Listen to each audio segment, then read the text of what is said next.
To this meeting of the Council's Cabinet. Strange as it may seem, it's going to be webcast to our viewer. Now, before we start these proceedings, may I bring your attention to some housekeeping matters. Now, there's no expected fire alarm, but if it does sound, please follow the fire and emergency procedures and leave by the nearest fire exit, which I think's over there. Please can I ask that you use your microphone when addressing the meeting, and that is switched off when you are not using it, and also please ensure that your mobile devices are turned to silence. Okay, so the first item is to ask for any apologies. The gang's all here by the looks of it, so there aren't any. Are there any declarations of interest? Any members here? No, that's great. So item 3 on the agenda is the minutes of the last meeting, which was on the 7th of July. Can I sign them as a true record, please? Okay, thank you very much. Now we move to item 4, questions from the public. No questions today, Jamie? Thank you, Leader. There's no questions from the public today. Thank you. Item 5, Chair's urgent business. Do I have any urgent business, Jamie? Thank you, Leader. You have no urgent business today. Oh, that's a shame. So I move now to item 6, which is basically it's called Defence Partnership and City Centre Regeneration Programme Update, which is a very long way of talking about something of rather immense proportions. I know we do say sometimes that we have big days in the office here, and we've had a few, I think, over the years, and in fact we've had a lot in the last. Look at me, look at that. I don't take my own advice. Yeah, no, I know. It's me. It's me. That's very naughty. What we've had in the last 12 months. Hello. I've got to try and. They've just changed my password on the phone, so it's yeah. Well, I've got to get into the. I've got to get in to the thing to do with that. You see, so I've done it nearly. This is, of course, not at all embarrassing. There we are. Yeah, it is. Anyway, as I was saying, we've had a lot of big announcements in this place that relate to completely game-changing levels of investment. You know, here we are again with the government really getting behind what we're trying to do here in Plymouth. I mean, let's just go through it. A new ambitious economic plan for the city. We've reported before the £4.4 billion investment in defence, 7,000 new jobs linked to our dockyard alone, 25,000 more job opportunities than the size of our workforce by 2035. New industrial strategy, which featured Plymouth as a case study. Babcock Defence dividend, 2,000 employees coming into our city centre. Plymouth has been announced as the National Centre for Marine Autonomy. We've had new business arriving in the city, Helsing, the latest one, just a few weeks ago. And of course our MOU with Homes England for 10,000 new homes in the city centre. We've heard about £590 million of investment in strategic transport infrastructure, over £300 million of investment in public transport altogether, a £40 million public investment in the civic centre, a brand new City College campus focused on blue-green skills, extraordinary interest in our housing ambitions at UK Reef, we've had the opening last week of the first phase of our Armada Way scheme, the development of our health hub with the start of the CDC, major strides by the Freeport with £73 million investment so far, and of course up at Derryford, a £3 billion investment in our NHS. That's just to name but a few. And as we've heard from our great local newspaper, The Record, not a lot happening. Actually, lots happening. Lots happening. Probably more happening in there than any other provincial city in the country, probably. And if anybody can come up with a provincial city that's doing more than that at the moment, you're very welcome to let me know and I'll concede. But actually, that's a phenomenal amount of work.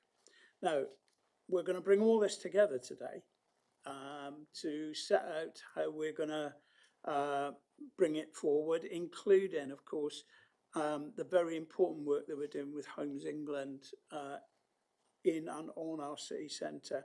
And when we talk about these eye-watering levels of investment in defence and housing in the city, it can be hard to understand what it might mean in practice.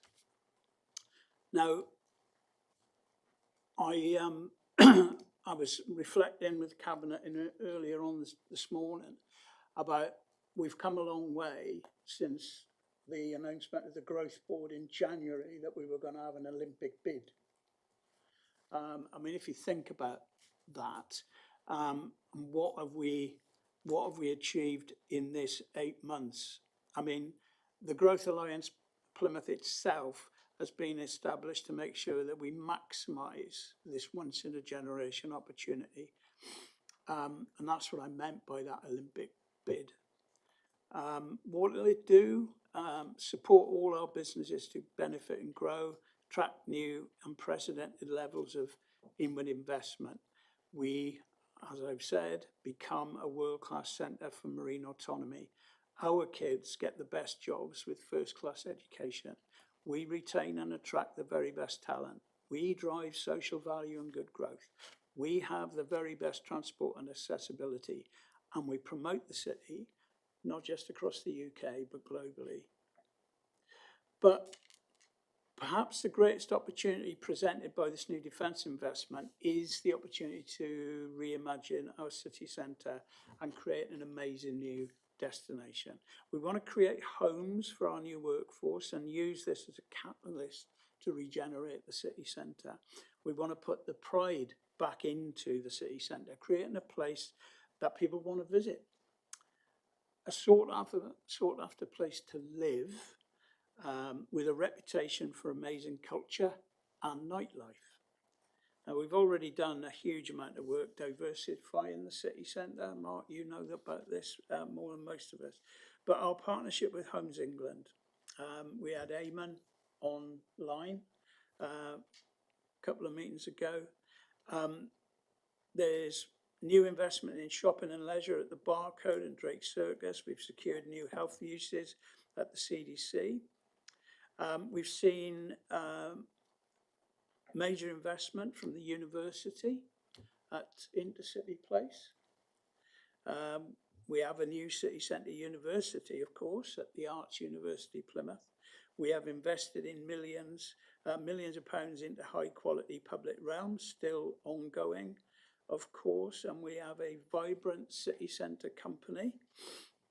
The Civic Centre will bring city living back into the city centre. That is the core of the ambition. Proof of concept to come, but a city like ours should have more people living in the city centre than we do at the moment. And before Jemima reminds me, we have got the best regional museum in the world, with 1 million visitors so far and counting. It's fantastic. Well, look, the transformational opportunity for the city centre is housing. It'll be underpinned, of course, by a growing workforce, not just for the next 5 years, but for the next 50 years. It's incredible, isn't it? When we talk about creating a new town in the city centre with 10,000 new homes, we don't underestimate the scale of the task. If you look at places around the country, it's got to be done in partnership. And it's brilliant that we've got Homes England batting for us and working with us. But also, of course, we need the active engagement of the community and of city centre businesses. So today, we begin an unprecedented journey with a detailed thinking about the sort of place that we're going to create in building for the future. Now, this builds upon what we've already committed to in our joint local plan, which supports this transformational approach. But it takes it to a higher level to reflect our ambition for Plymouth. So, what does that mean in practice? We've got to start the detailed planning and placemaking work. Technical studies will need to be done dealing with transport, accessibility, utilities, net zero, repurposing buildings, getting the housing mix right, and the heights of the buildings right. We need public engagement, which will help to drive buy-in and civic pride. We are making a new place. We are making a new start. And of course, formalising our partnership and securing additional resources will be ongoing work. Now, to give us the maximum chance of success, we're also engaging with the government's New Towns Task Force. Now, when people think of new towns, they often think about urban extensions on greenfield or brownfield sites. Actually, though, many of our future new towns will have to be in our city centres. And we hope that we can work with the government as create a model for this kind of work. To say that I'm excited about this opportunity is a bit of an understatement. The city centre remains unfinished business for me, and whilst we have done a lot that I'm proud of, now's a time for a step change in ambition, in pace, and in scale. And I believe the Growth Alliance and working with Homes England provides an opportunity to do truly amazing work. I've mentioned it before, but my personal vision is for the Plymouth City Centre to be reimagined for the 21st century. It's one of the best examples for city living anywhere in Europe. Why not?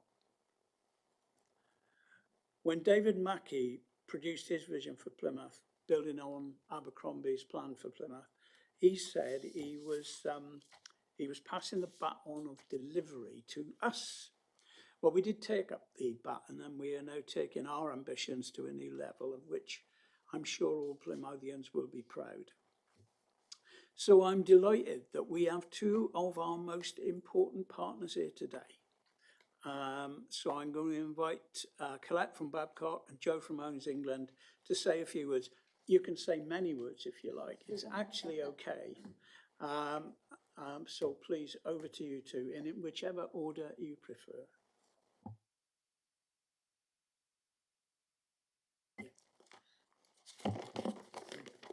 So thank you very much for inviting me today. I'm really delighted to be able to speak to you. I'm Colette McMullen and I'm the Babcock Skills Director. I'm a long-term Babcock employee. So whilst my accent is definitely not from Plymouth, it's Liverpool, I've had a real vested interest in Devonport and Plymouth and what we're doing for a number of years, and had the real privilege to work with Tracy and the team since January. So the government's 2025 Strategic Defence Review, it defined a new way of delivering a defence dividend, and that was through a partnership with industry that's going to create jobs, wealth and opportunity.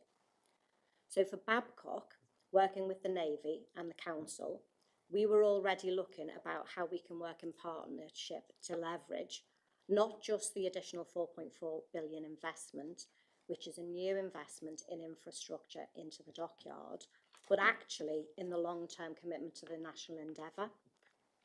So whilst the 4.4 billion is a catalyst and it's critically important, what's actually really important as well is that we now have a commitment for long-term surety of work in the dockyard, not just for 5 or 10 years, but for decades into the future. And we've not really had that. There's been a bit of, well, you know the work's going to go on, but if you don't have the contracts, you can't operate in a way that you can if you do have the contracts. So this has been called a once-in-a-generation opportunity, and I think it is. With the Growth Alliance Plymouth, we have managed to get ahead of the curve, and I think this is real credit to the council and to the sort of MOD and Navy in terms of you were already doing stuff. We are building on what this city has already done and what it already had ambition for. And likewise with the Navy, they'd already had ambitions for the marine autonomy. So our pitch is a little bit easier because we're already doing stuff, we're self-starting. And I think what we have been able to deliver really quickly to government is Devonport is the place to show this defence dividend being delivered. So as a leading UK sovereign company, Babcock delivers, we deliver employment and growth. But just important to us is the investment in skills development and the regeneration of our local communities. And we've, in our defence dividend paper that we issued recently, we've said Plymouth is our blueprint. So this is how we can think differently and do differently to deliver not just more for our customer, but more for our local communities. And what do I mean by that? Well, what I mean is often in a company, if you need to do something and you own the land or you own the property, when you want to do something new, you're like, well, which is the cheapest? And doing it in your own property or in your own land is often the cheapest way to do things. But what we're doing is challenging ourselves to say, actually, it's not just about us because we've got this long surety of the contracts and the work. Actually, how can we do it in a way that isn't necessarily hugely more expensive, but it's value in a different way? Value isn't just the pound notes, it's actually what's the benefit it delivers. So we are genuinely challenging ourselves, and it is a challenge to think differently and to do differently. So working through the Growth Alliance Plymouth, we are looking to how we can improve and optimise the dockyard operations to help deliver better for our customer and for the nation. But also we're looking, how do we deliver this for Plymouth as well? And we've identified a number of areas that will bring a net positive to this city and to the region. So for engineering and nuclear skills development, we are at the forefront of the nationally funded skills plan. And what we're doing is working across the region with higher education and further education, plus independent training providers to ensure that we've got the right skills. And this isn't just about the dockyard, this is for the city as a whole. As I've learned over the past 2 years working with the government's Nuclear Skills Task Force, an engineer is an engineer, and actually the bit that you might need for nuclear or the dockyard is the very small 10%. And you can train that on site. So any engineers that we support the development of and the skills for will be a net positive because not everyone is going to work with one employer. So I think that leading on the nuclear skills has really put us at the fore of taking pilot schemes that are on offer, looking to develop courses and looking to support the colleges in this area. We're also looking at developing off-site facilities, and this is including looking at an advanced manufacturing facility, an integrated logistics hub, which we would hope would do it in areas which will support the regeneration, so looking to the Freeport. And again, I'm sharing some of these ideas, they're not fully matured or developed. We're looking at, if we overspec, if we oversize the advanced manufacturing facility, would there be scope for some SMEs? So we're genuinely challenging ourselves to think differently and do things in a different way. And then finally, which has already been mentioned, we are looking to relocate around 2,000 employees from the dockyard into the city centre. And this really is part of our commitment to the regeneration. And I was just speaking to Helen, we're trying to learn from Barrow, we're trying to learn from other places. And one of the things we've been saying is, again, the initial view of the business is, oh, we'll move the people out and we'll get a building and we'll put in a canteen and we'll subsidise it and we'll put in gyms. And it's like, no. What we want is those people to come into the city. So we need to look at transport and all of those issues. But actually, we want them to go out at lunchtime. We want them to go out at coffee breaks. We want them to go to the pub, go to the restaurant after work. So we're looking at it in a different way. We have to satisfy our employers in terms of they need a good environment to be able to work in. but we want to do it in a way that's going to generate economic benefit for the city. Each of these projects are at varying levels of maturity, but we are going to develop them in the spirit of partnership and in the partnership commitments that we've made. And also referenced is the additional workforce we need for defence. So this is for Babcock, it's for the Navy, and it's for lots of others. There's quite a lot of other industrial players that you have in this area. You've got a real wealth of depth in defence. But we have to attract them. We have to retain them. We've got to upskill what we've got at the moment, but we have to do this in partnership across the region. We don't think it can be achieved by acting independently or on our own. So we aim to deliver a net positive contribution with the benefits being secured for some of actually our really deprived areas in this region. And that's something I've really learned about, because I sort of knew Plymouth from London, which is second homes, delightful, you know, Devon teas, the Ocean City, all the good stuff, absolutely. But actually there's some real poverty that we need to help lift people out of here, and we think we can be part of it. So Babcock is committed to the Growth Alliance partnership and also to Plymouth. So thank you. That's all I was going to say. Thank you. Thank you, Colette. That's great. Joe? Oh, thank you, Chair. Good afternoon, members. My name is Joe Wharton. I'm back here again for the second time. My Chief Executive was here last time. He can't be here today, so apologies for that. So I'm also not from here. I'm from Newcastle, but I've lived in the southwest for the last 20 years. And I went to university in Plymouth in 2008, and it's been fantastic to just see the momentum that the city has got at the minute compared to maybe 10 or 15 years ago.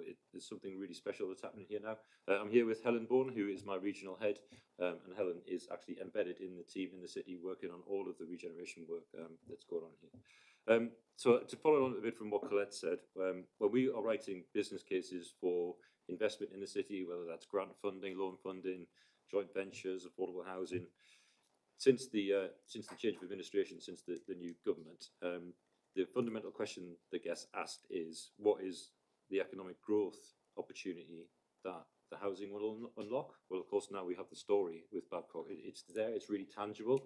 And as you said, Tudor, when we were at UK Reef, the interest in, as we told that story on the stage, the Great Southwest stage, afterwards, people's eyes sort of lit up. It made sense all of a sudden. Well, you've got all of this investment in the dockyard, and then you just need to deliver the homes to go with that. Now, it's not a simple thing to do, and it's not going to happen overnight, but we're already making really tangible steps in the city centre, both in terms of our investment, but also facilitating external investment as well into some of the key projects in the city centre. So it's all very exciting, and we're really pleased to be part of it. I think it's worth seeing the Growth Alliance Plymouth work. Vicky and Karen are here from Babcock and the MOD respectively. They are doing amazing things, just herding all of these different cats, if you want, for want of a better word. There are so many different moving parts of this with MHRG, Homes England, Department for Transport, NHS, the university, the colleges, and businesses as well, and trying to get all of these people sort of moving in the same direction. That's quite a mission. So the work that they're doing is fantastic. So I have to give them some kudos for that. But you need that to work. A true partnership is when everybody is working in partnership. You can't have people who are out of step. And through that Growth Alliance work, seeing it since, it was only November last year when we had that meeting with Will Garton. So in less than a year, the progress that's been made through that forum and in that stakeholder engagement piece has been absolutely fantastic. And it just makes our life easier as well. So as we're reporting and writing business cases, we can just lift and shift all of this work and put it into our report. So it is really, really encouraging. We are working in partnership with David and his team to write the City Living Framework scope. So the scope for these studies that will see us rewire the city. Now, this is not stop and start again from the previous master plans that's been done. There's been some really, really good and exciting work done over the last few years, but we need to be sort of refreshed for the 21st century. So Helen and a few others in my team are actually working alongside with the team to make sure that what we scope is right for now, but also leans into all of this economic growth potential that we've got as well. Fundamentally, we want to see cranes up building something in the city as soon as we can. We might have to knock a couple of things down first to do that, but that's the nature of it. So we fully endorse that collaboration, the fact that Tracy and Tudor have opened the door, had us actually embedded in the team, so that we are making sure that the outputs of these reports will be exactly what's needed to move the city forward. We will continue to endorse and promote the city beyond the city, whilst bringing funding into the city is important, but also the agency's got a really important part to play in the convening and enabling powers, introduction to investors, to developers, to supply chain particularly. Come and see what's happening in Plymouth. There's really exciting opportunities here. You can make money here doing your job and also deliver the homes for us. So it's all going fantastically in the right direction. And just want to mention, Homes England are hosting the inaugural Southwest Housing Construction Conference in September. It actually started as an idea in this forum to try, to speak with one voice about the opportunities in the Southwest. Tracy's going to speak on a panel. Brendan Stanforth from Babcock going to speak on a panel, and our chief exec will be there as well. And this is all about telling the story of the Southwest contribution to the UK growth mission. But Plymouth particularly, there's so much happening here. The potential is clear to see.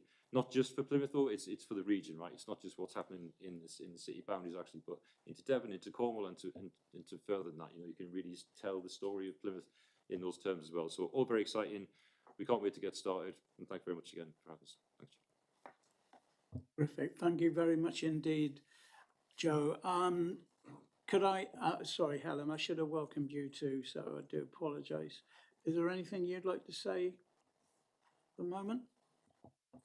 I just thought I'd like to acknowledge Stuart Wingfield, who's, I believe, on holiday today, Paul. But he's the author of this report, and it's been fantastic to work with him. He's very experienced. I feel very confident in this piece of work we're going to be doing together with Stuart leading it. So I just wanted to acknowledge that in his absence. Thank you very much indeed. I just want to briefly bring in Councillor Lowry and Councillor Penberthy, if you don't mind, boys. Thank you very much. And as you might recognise by my voice, I am from Plymouth, and I was born here some 55 years ago. And at the age of 16, I joined the dockyard, and there were over 20,000 people working the dockyard then. Within 10 years, there were only 5,000 of us left in the dockyard. And that stagnated for a number of years. But we did have an opportunity to grow when, of course, we undertook the expansion of the submarine facilities in the dockyard, which is, of course, a part of what we're attempting to do again. And we did that reasonably successfully, but the city did not benefit from what happened at that time. All that happened more often than not were those few people used our bed and breakfasts and our hotels and restaurants and bars, but the net real benefit to the city didn't truly happen. So I'm delighted to hear Colette talk about how we're going to ensure that the city gets the economic benefit from that building work, and of course the training and long-term opportunities for young people as well. In addition to working in the dockyard for 32 years, I've been sat around this table on and off for almost 20 years, and part of my role has been helping the city centre move forward with the support of many officers, including David and Paul sat there. And when I first started the job, there were no vacancies for shops in the city centre because the internet did not exist, and there was a waiting list to get a shop. Now, of course, the high street's changed fundamentally because we all shop differently. Many of us do use the internet, and that's changed the high street. We have invested considerably into our high street. Chris and I went for a walk before this meeting just to assess the redevelopment work of a mile away and how Old Town Street and New George Street is looking. You will see very few empty properties that are being snapped up very quickly because we made that investment into our city centre, and we continue to do so. We've got some great events taking place. The missing part of the jigsaw is how he was talking about the housing, of course. We've got roughly, Chris, I think, somewhere in the region of 800 people living in our city centre, where most city centres of our size would have 10 times that. So we'd have 8,000 people. And those 8,000 people and their families living in our city, along with the couple of thousand that you were referring to from Babcock, I can retire peacefully knowing that you've all done an amazing job, and thank you very much.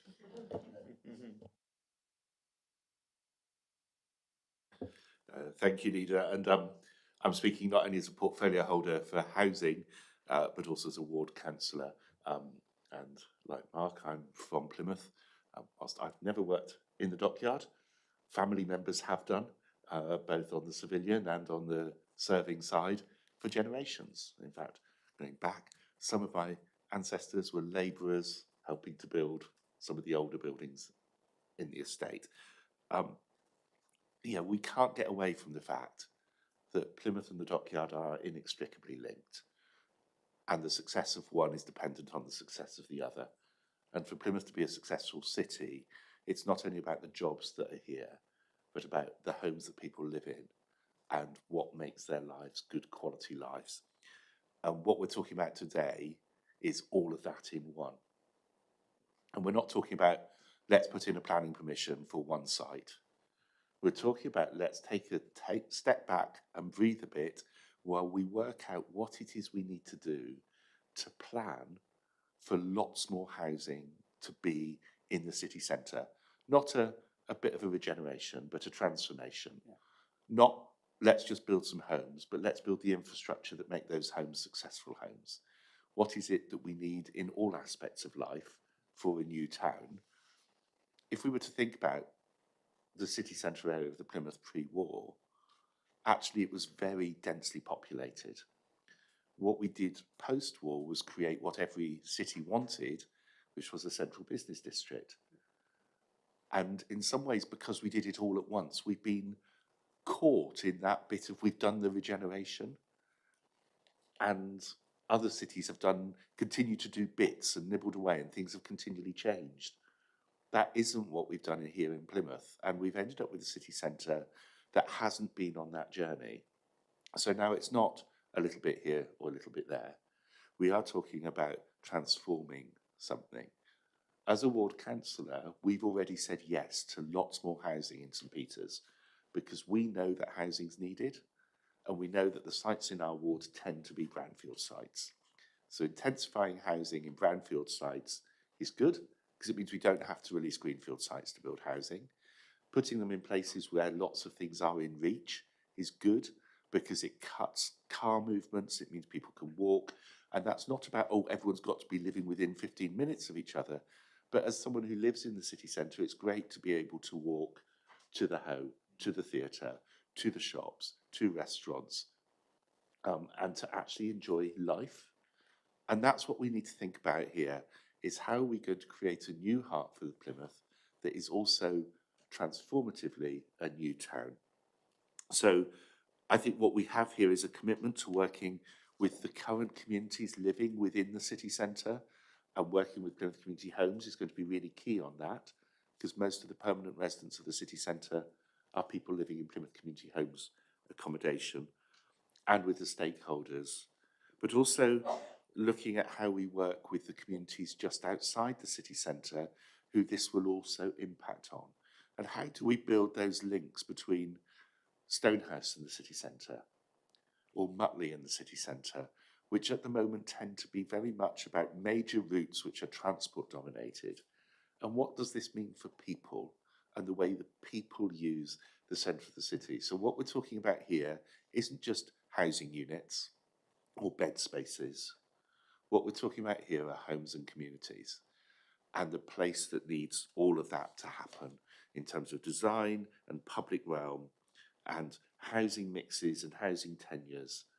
And yes, we'll need to start with housing that brings investment in, and it's why the civic centre matters, because we will be creating a whole new marketplace, a whole new set of people thinking about living in a different way in the centre of Plymouth. And that's really exciting, and that's why this master plan really matters. It's why I'm so pleased to be able to back it, because this isn't somewhere that's going to be distant from everywhere. This is somewhere that is going to be right at the heart of everything that we do as a city, and is going to transform our city for generations to come in the same way that the post-war redevelopment transformed the way that the city worked.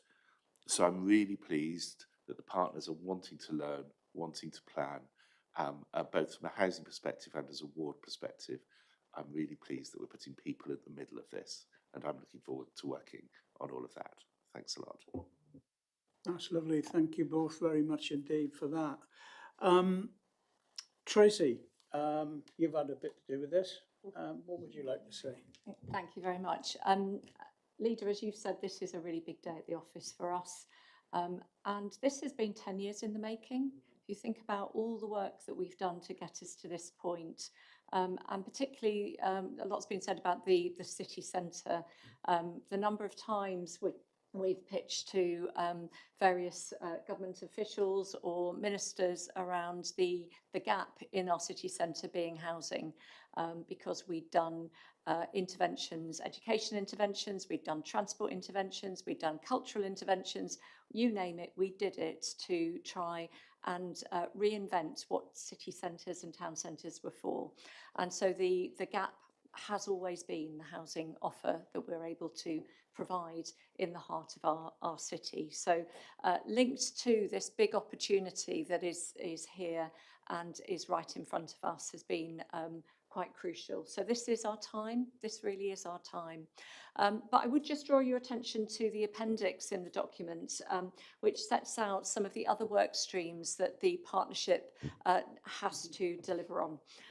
Because we absolutely have to make sure that people have somewhere to live for the defence jobs that are here. But we also need to make sure that we move forward with business innovation and the support for business, particularly because we know that the Defence of the Realm and the work that is being done around defence and Babcock and the MOD is absolutely vital. But it actually links so closely to our fantastic businesses in the city who are expanding the work they're doing on marine autonomy, marine engineering, thinking about the future and thinking about the future technologies and the future industries and businesses that this city needs. And so the creation of the right ecosystem, the right environment for those businesses to flourish, whether they are Babcock and all its supply chain delivering for the Defence of the Realm, but also for those marine autonomy industries that are so important to a vibrant economy that we have in this part of the world. Leader and I were very pleased to go to the Devonport Open Day the other week and to see tiny little tots learning about the docks in the dockyard, moving things around. And actually, I think we looked at each other and said, they are the workers of the future. They are the jobs. There will be jobs, not quite the same jobs as the jobs today, although some of them will be quite similar, but very, very different jobs for the future.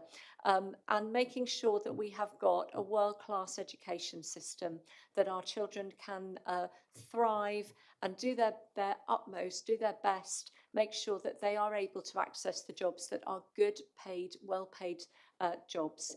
And we love it when our children fly the nest, but we love it when they come back, and we'd love more of our graduates to stay in the city. And that's all part of making sure that we've got the skills system, that those skills lead into work and connect the two. A lot's been said about transport. I was just having a conversation with the Chief Executive Managing Director of the bus company this morning about how important it will be to make sure that the transport system is the transport system that will take us to 2050 and beyond. So a lot of this will be thinking about not only what do we need today, but what do we need in 5 years' time, 10 years' time, 20 years' time. We have to plan now. This is the start of the next stage of the planning that we do. And bringing all of that together, making sure that we are upskilling people who are in work, making sure that we are supporting people to get into work is absolutely vital.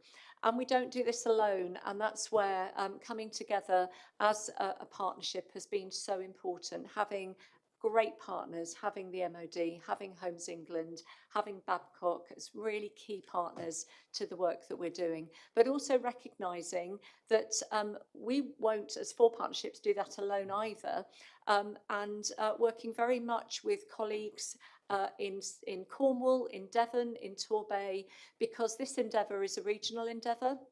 We are a regional city, and therefore our reach goes beyond the city boundaries. And so widening and making sure the partnership is working in the best interests of the region as a whole, as well as the city, is really important. And the strength of the partnership has got us to this place, and the strength of the partnership will make sure that we are delivering for the people of this city, for the region, and really importantly, for the UK as a whole. Yeah, well said, Tracy. You know, it is, as you said, Colette, it's a national endeavour. But what our bit of this is as well is remembering that protecting the Plymouth economy so they can deliver for the national endeavour is also a national endeavour. And that's why the whole support that we are now beginning to enjoy but from the government is so important. We recognise that we can't do it alone, and neither can we with our local government partners across the region do it alone. It'll need forces, greater forces than perhaps we've seen deployed here for some time, but with common purpose and with a sense of direction that we've all bought into, then I think anything's possible. I mean, I've said before that, you know, Plymouth's DNA is Dockyard, Navy and Argyle. I mean, we can't do anything about Argyle at the moment, although we wish them well for the new season. But seriously, you know, if I could use another football analogy, what we're talking about in this place is nothing short of bringing people back home into the city centre. As you said, we moved everybody out 60, 70, 80 years ago. I know it's time for them to come back and to help us build again Plymouth city centre for new times and new opportunities. And it's going to be great to see something that was initially set up as the Southwest Shopping Centre actually transformed into a vibrant 21st century city centre with loads going on at all times of the day and night. It's going to be really thrilling. So you mentioned Stuart Wingfield. I want to mention a few other people. I mean, it's usual in this that if you start mentioning people and you forget people, it's a nightmare. But I do want to pick out Amanda Ratsey, who's done a lot of work in terms of making a big long shopping list for me and Tracy to go and make ourselves unpopular with the government about, you know, the analysis of what is required. I mean, we were thinking big and talking big 8 months ago, but actually when you start making that long list, boy, is it ambitious. And we probably haven't thought of everything at this moment in time either. That list will probably get longer. You talked about Barrow and, you know, the kind of transformation of that western town. I mean, we're a big city and we've done a lot of the heavy lifting already. We've built the theatre, we've built the museum, we've built the art gallery, we've 5 minutes from a railway station and all of that stuff. But actually our needs are great too. And what we've talked about before, and I mentioned this the other day to the Financial Times, was that, you know, we have done a lot of stuff, but there is still much to do if we're to make sure that, as Mark said, we take the opportunities that this opportunity is going to give us. I think it's the biggest day at the office we've had in decades. I'll put it no more strongly than that. But I think the opportunity to transform a city doesn't come along every day. And I'm really quite excited about the prospect. Disappointed that I'm not going to be here for another 30 years to see it all through, but I'm really excited. And what I'd say to parents and grandparents in Plymouth now is, can you prepare your kids for the jobs that are coming? Can you talk to them positively about what it will be to make a home here, to make a career here, to make a life here? It will be so exciting. And we look to those parents and those grandparents to do the selling job for us over the next few years to come, because there is much to look forward to. Okay, I've got to take you to the business now, which is on pages 23 and 24 of the report. We've been asked to endorse the partnership working with the MOD, with MHCLG and Babcock, as set out in the report. Hopefully you'll agree to that. 'Cause, obviously to note the MOU that was signed to progress our ambition to deliver a new town in the city, supporting 10,000 new homes. To note the engagement by the City Council with the New Towns Task Force call for evidence, and to endorse further discussions with the government. And lastly, to accept up to £1 million of external funding for the procurement of technical studies and master planning work as set out in the report, and to delegate the award of contracts to the Strategic Director for Growth. Is that agreed? Agreed. Thank you very much. That would appear to be unanimous. Before we finish, can I thank all our guests for coming along today? I know, another board meeting, another committee meeting, but it's really important that you were here in person to take us through this today. I do feel that we're on the start of something really enormous.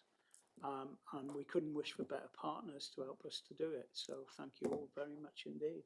And can I thank David and Paul and his officer colleagues for what they're about to do with us and for us. They've played a blinder so far, and we're looking forward to what the future will bring. Thank you.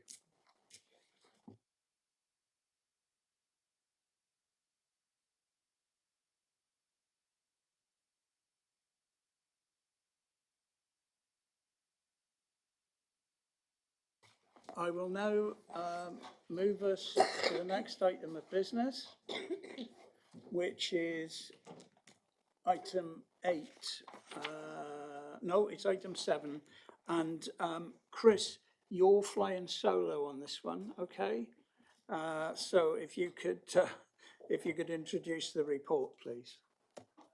Yes, Leader, and I will do my best.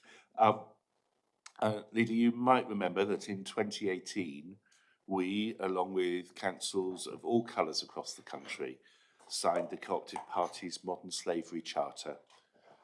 This was an example of politicians and councils leading the way, developing and implementing good practice before legislation was brought into force. We did that because it is wrong that people are trafficked and enslaved in the UK in the 21st century. Each year since then, we've brought a report to Cabinet to talk about the work we've done and what we will be doing over the coming year. I'm pleased that we're doing that this afternoon, as it is vital that we are proactive in preventing slavery happening and combating it where it does. By its nature, modern slavery is a largely hidden crime, but we're not complacent, and we're pleased that there are relatively low levels of this in Plymouth. Today, we're noting a wide range of actions that have been taken over the past year within the council, the police, the Safer Plymouth Partnership, and amongst our broader city community. And I'd like to thank everyone for everything they've done to not only do all of that work, but to make sure that we are a city that is proactive in tackling modern day slavery and making it clear that we're going to be doing more of that over the coming year, because it is unacceptable that there will be people in Plymouth today who are slaves. We will be continuing to look at our own working practices, our procurements, and our supply chains to continue to combat modern day slavery through the processes that we have. And we'll continue to work with the police and the Safer Plymouth Partnership on their programmes of tackling this crime as well. So today we're not only noting action, we're also adopting a statement for the coming year as well that commits us to keeping going on tackling modern slavery. However, it's not just our actions and our statutory partners' actions, and it's not just words. To stop modern slavery, we need people to be vigilant in their communities And if anyone has any concerns about anyone they feel might be being in a position of being exploited or of slavery, whether those are children, young people, or older people, please do report it to the police in order that this can be tackled. Because ultimately, it's the eyes on the street and the people's experiences living in Plymouth that will help us to totally remove this scourge from Plymouth. But we will do our bit, and this paper enables us to not only reflect on what we've done, but to continue to do that over the coming year. Thank you. Thanks very much. Any questions for Chris? Tracy and I sit on Safeguarding Assurance Board, and we've had one or two harrowing reports of modern slavery and how it manifests itself and how it keeps itself hidden as well. I mean, there's a lot of work going on, proactive work going on all the time from our staff. So we understand. I mean, the term modern slavery, I mean, it sounds, I don't know, different from slavery somehow, but it's not, is it? It's still exploitation, it's still abuse, it's still terrifying. So anything that we can do to crack down on it in partnership with police and other forces, then we will do. So you'll be doing this every year, and we don't know if look forward to that is the right word, but we understand the desperate need for it. What I'm going to ask you to do now is to look at the recommendations, which are on page 55, which is to note the progress made on the delivery of the modern slavery statement and the next steps required to further tackle modern slavery, and agree the updated modern slavery statement that Chris talked about. Is that agreed? Agreed. Thank you very much. What I'd like to do now, please, is to move on to item 8, which is the Finance Monitoring Report for the first quarter of the financial year. This was in the supplement pack, pages 1 to 18, and I've got Councillor Lowry who will introduce the report. Ian Trusgrove is here as well for any impertinent questions that we may have. Mark. Thank you, Chair. It is that time of the year where we give Cabinet and the wider public an update on where we are with the Council's finance in respect to the budget that we set of February this year. So we're talking about quarter one, as you said, which is the first 3 months. This is April, May, June. So it's still very early days, but in relation to those first 3 months, we are forecasting a potential overspend of £2.6 million against an overall approved revenue budget of approximately £253 million.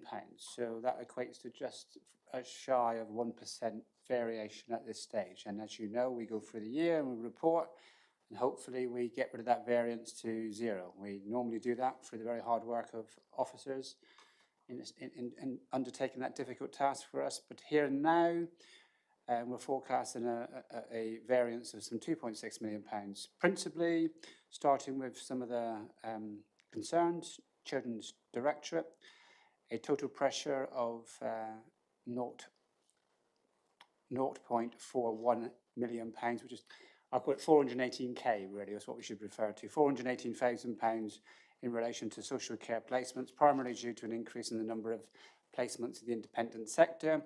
Similarly, there is a number of unregistered placements is risen to 9, which is 2 above the planned figure. So this has given us a variance of some 697k associated with the provision of those short breaks. Additionally, the Customer Services and Corporate Director is forecasting a variance of £1.557 million. This is largely due to undertaking a number of surveys within the Facilities Management Department, and there being some additional work being needed to be carried out. Every year you hear me talk about we have to make a number of savings. Those savings this year are in the region of just over £10 million, nearly £11 million. And so far in the first 3 months, we have banked some £4.7 million of those. So we're sort of halfway-ish, 45%, and we've still got a lot of work to do. But even though we have made some tremendously good progress. You will always hear me say it. It's always about children, adults, SEND and homelessness. They consume 83% of the council's budgets. And it's the areas that we seldom get talked about in a public environment because they're very complex and very challenging. But we do need to provide an awful lot of care and support to some very vulnerable individuals, which sadly costs money. So 83% of our budget is targeted to providing support to those people. This document also includes our capital programme and our potential indicators. Firstly, the capital programme has seen a net increase of some £38.2 million during Q1. And the reason for that is, you discussed it as the first item on our agenda today, which primarily was principally about providing the funds necessary to undertake the civic redevelopment. So the building outside, that's been in a very poor state for quite a long time. We have managed to get an awful lot of grant funding from government and from Homes England towards this project, and some service borrowing from ourselves. So there's been a 45 million allocation in our capital programme for us to undertake those works. And in addition to that, there is some £5.5 million for Plymouth and South Devon Freeport. Once again, that is a grant to the council to undertake the Millbay Terminal redevelopment. There are a list of other items in table 1.6 which require our approval and various elements of funding, but they are relatively modest in comparison to those two very large figures that I gave you for the Civic Centre redevelopment and the National Marine Park and the Millbay Terminal. So there's lots of information here, always the case. This will now go to scrutiny for further consideration, and elements of it will go to the Audit and Governance Committee, and the capital programme will go to Council for approval in September. Thank you, Chair. Oh, can I also add, sorry, Ian's first time at the table, as it were, who's had the joy of collating all the information with his team to bring this document to us. So I'm sure we would welcome his contribution as well, Chair. Thank you. Well, thank you very much indeed, Mark. Ian, are there any remarks you'd care to deliver? Thank you, Leader, and thank you, Councillor Lowry, for that overview. I don't think there's a lot more to add. As Councillor Lowry mentioned, we are early in the year, but the team are very engaged now across Directorate. My thanks to my colleagues across CMT and their teams as we work on those mitigation plans, etc., to manage those pressures, which, you say, are manifesting, but are being worked on to be maintained and brought back to give us a balanced view by the end of the year. Otherwise, I've got no other comments at this point. That's lovely. Thank you very much. I mean, it is interesting, isn't it? Normally this time in the cycle, we have it's the annual appearance of the £8 million black hole up front page on the Herald, which they can't do this year because there isn't one of those.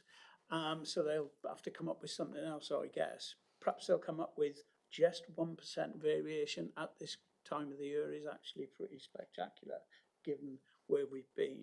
But what it does mean, of course, is that we will continue to keep a downward pressure on the council spending, that you as cabinet members know your responsibilities about keeping to your budgets and doing your best to keep to those, however challenging it might be. And in the case of children's services, we know it's a demand-led service. We know that sometimes things happen that we can't control, and we're not unusual in that respect. Local authorities are all experiencing this, aren't they? But we know that the department is working very hard to keep tabs on that and to keep those costs down, and it's hard. It's really hard. I just wanted to reflect on one of the items which you mentioned, the Freeport. You know, it's kind of, I had the pleasure of going down to the Freeport terminal the other day and seeing the new facilities at the terminal. I mean, you know, I think, without being unkind, I don't think the terminal, the old terminal, was showing Plymouth at its very best. I think it's fair to say. But if you go in there now, the quality of what they've done, I mean, the beauty of the furniture and the plants, all real plants, by the way, not plastic plants. I mean, it looks like an airport lounge. You know, it's got that feel to it now, a real sense of arrival and a real sense of departure. And I would say, you know, some of the money that's helped to make that happen, but the investment that they've made as well themselves in ABPs is great. I'd like to ask Tom about, because the net zero stuff's interesting, isn't it? Yeah, it really is. So there's 5.5 million that you can see added to the capital programme from today.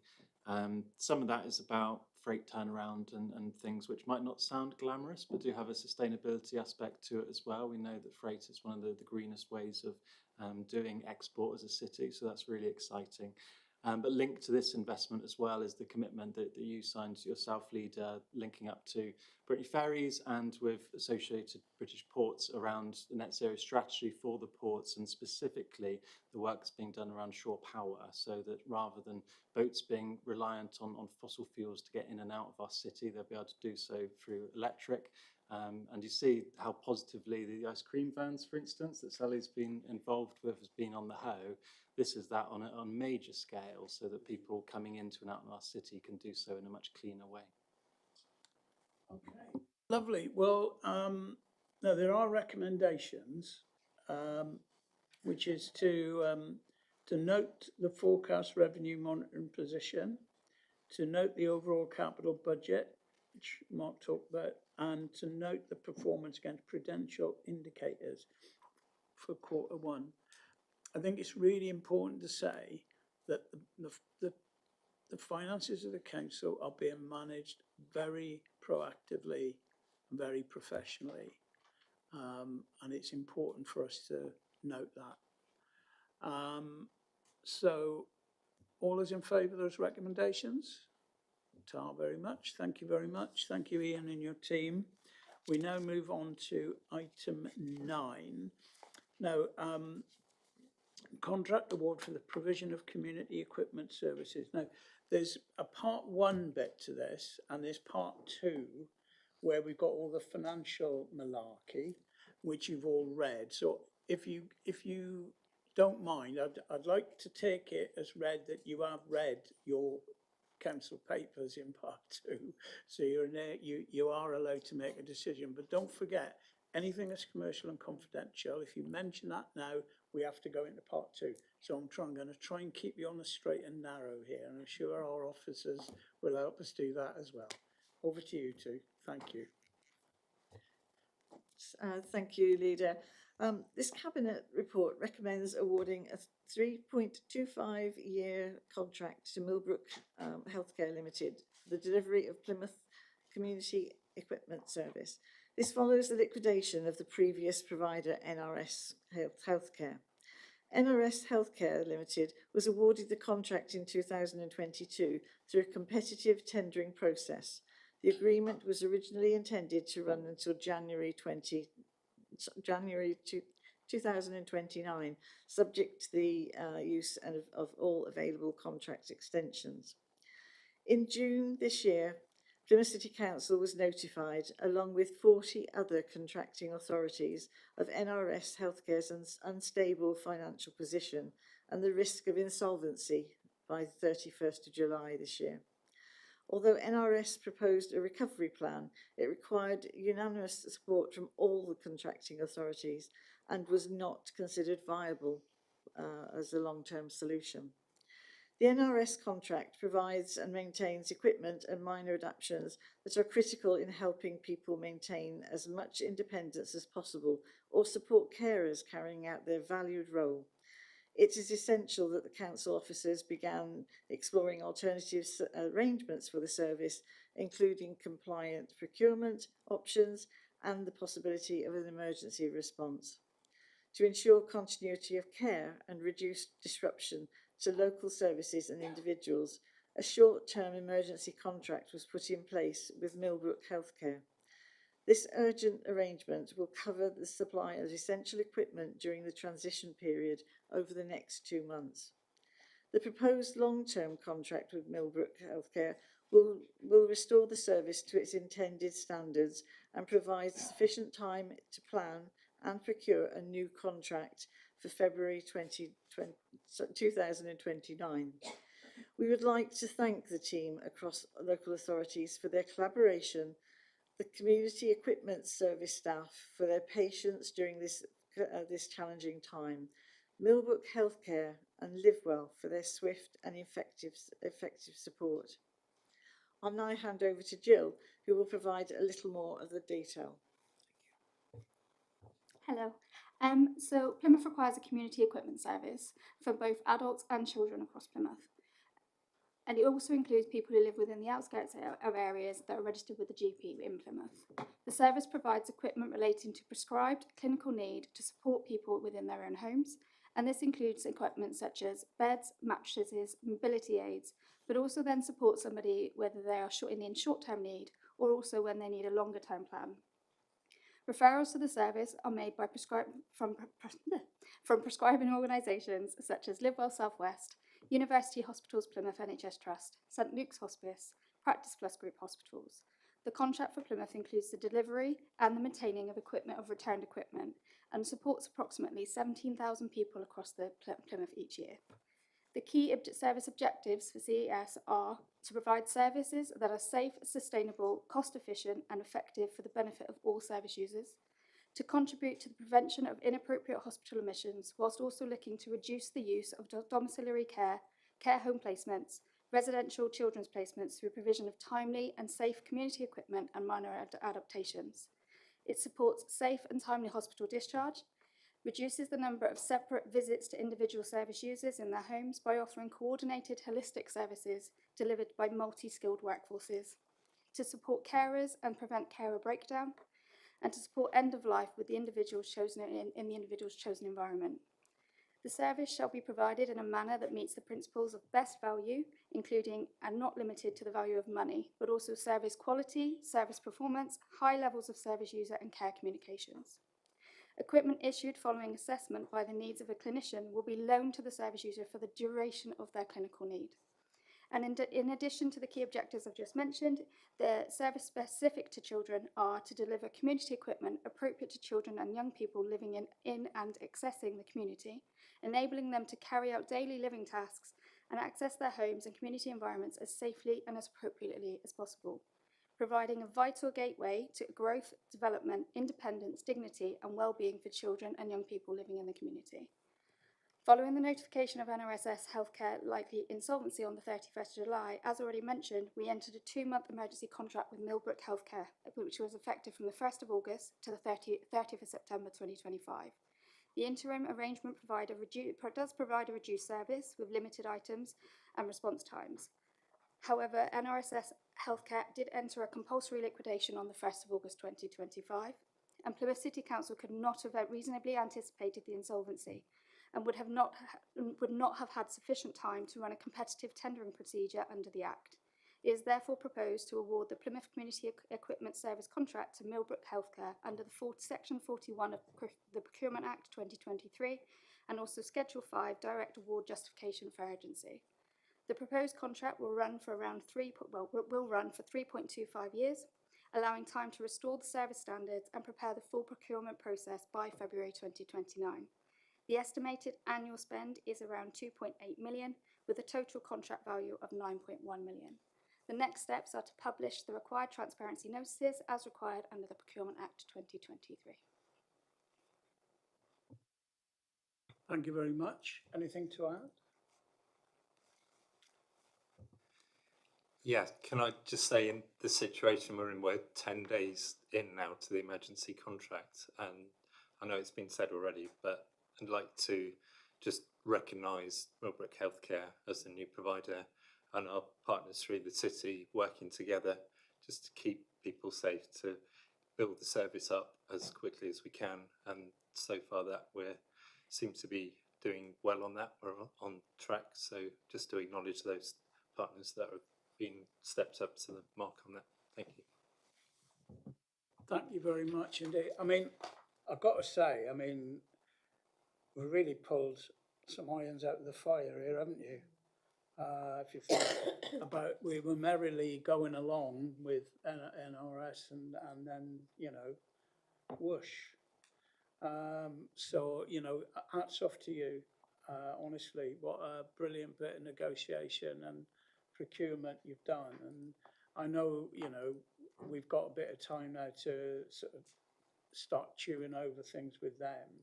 But the most important objective was to make sure there was some degree of continuity of service for people who really rely on these things. And as you said, I mean, the company was huge. And it's something like a third of all local authorities, top tier local authorities, were contracted with them. So it was an enormous problem for local government family across the country, I guess. But thank God we've got you.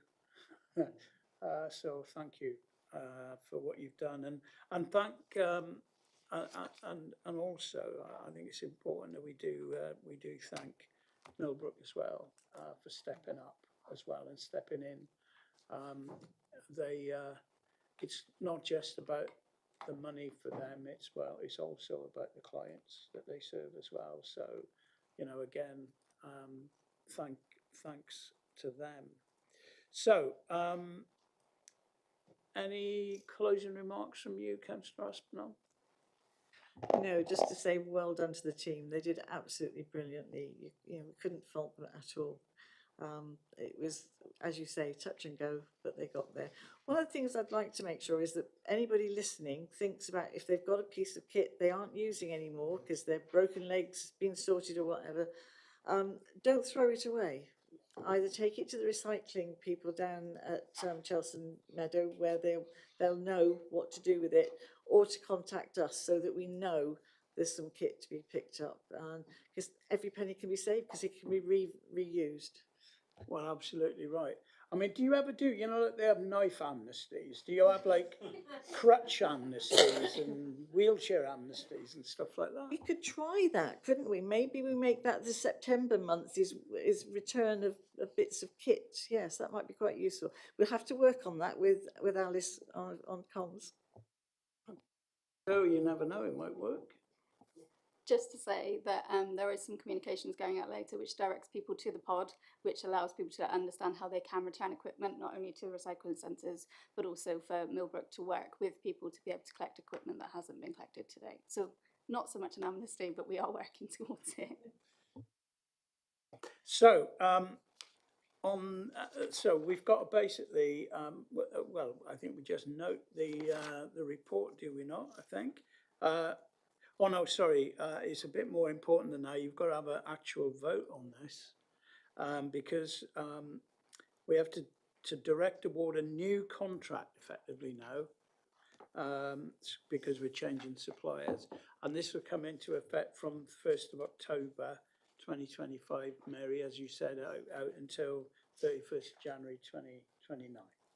So all those in favour of doing that, please show. Thank you very much indeed. Thank you both very much. Great. So let's move on. Now, we're going to have a bit of excitement now because not only have we got a verbal update on Meadow View, we've got, I think, presentation and have we got video as well? Nice to see you, Cliff. So I'll get Mary to start the ball rolling, if that's all right. Thank you, Leader. I'm pleased to introduce and share an update with Cabinet today regarding the development of Meadow View, the Council's new day and respite care service for adults with learning disabilities and complex needs. Once completed, Meadow View will provide a day service for more than 60 adults, as well as overnight respite care in 7 bedrooms and 7 self-contained apartments in modern, specially designed facilities that we can be proud of. Last week, I was excited to be on site with our contractors and they've begun the construction of the service, which will be on the edge of Central Park, close to main bus routes and easy access to the park. This will mean those that use the facilities can also easily access the open spaces and facilities within the Central Park, as well as offer some facilities to those enjoying open spaces. For example, access to disability bikes and the provision of specially designed changing spaces and toilet facilities. We've worked closely with users, family, staff and the public to make sure this new centre reflects what people really need, giving them space to build independent skills and connect with others. This new facility is about giving people the dignity and opportunity they deserve in a setting that feels welcoming and full of life.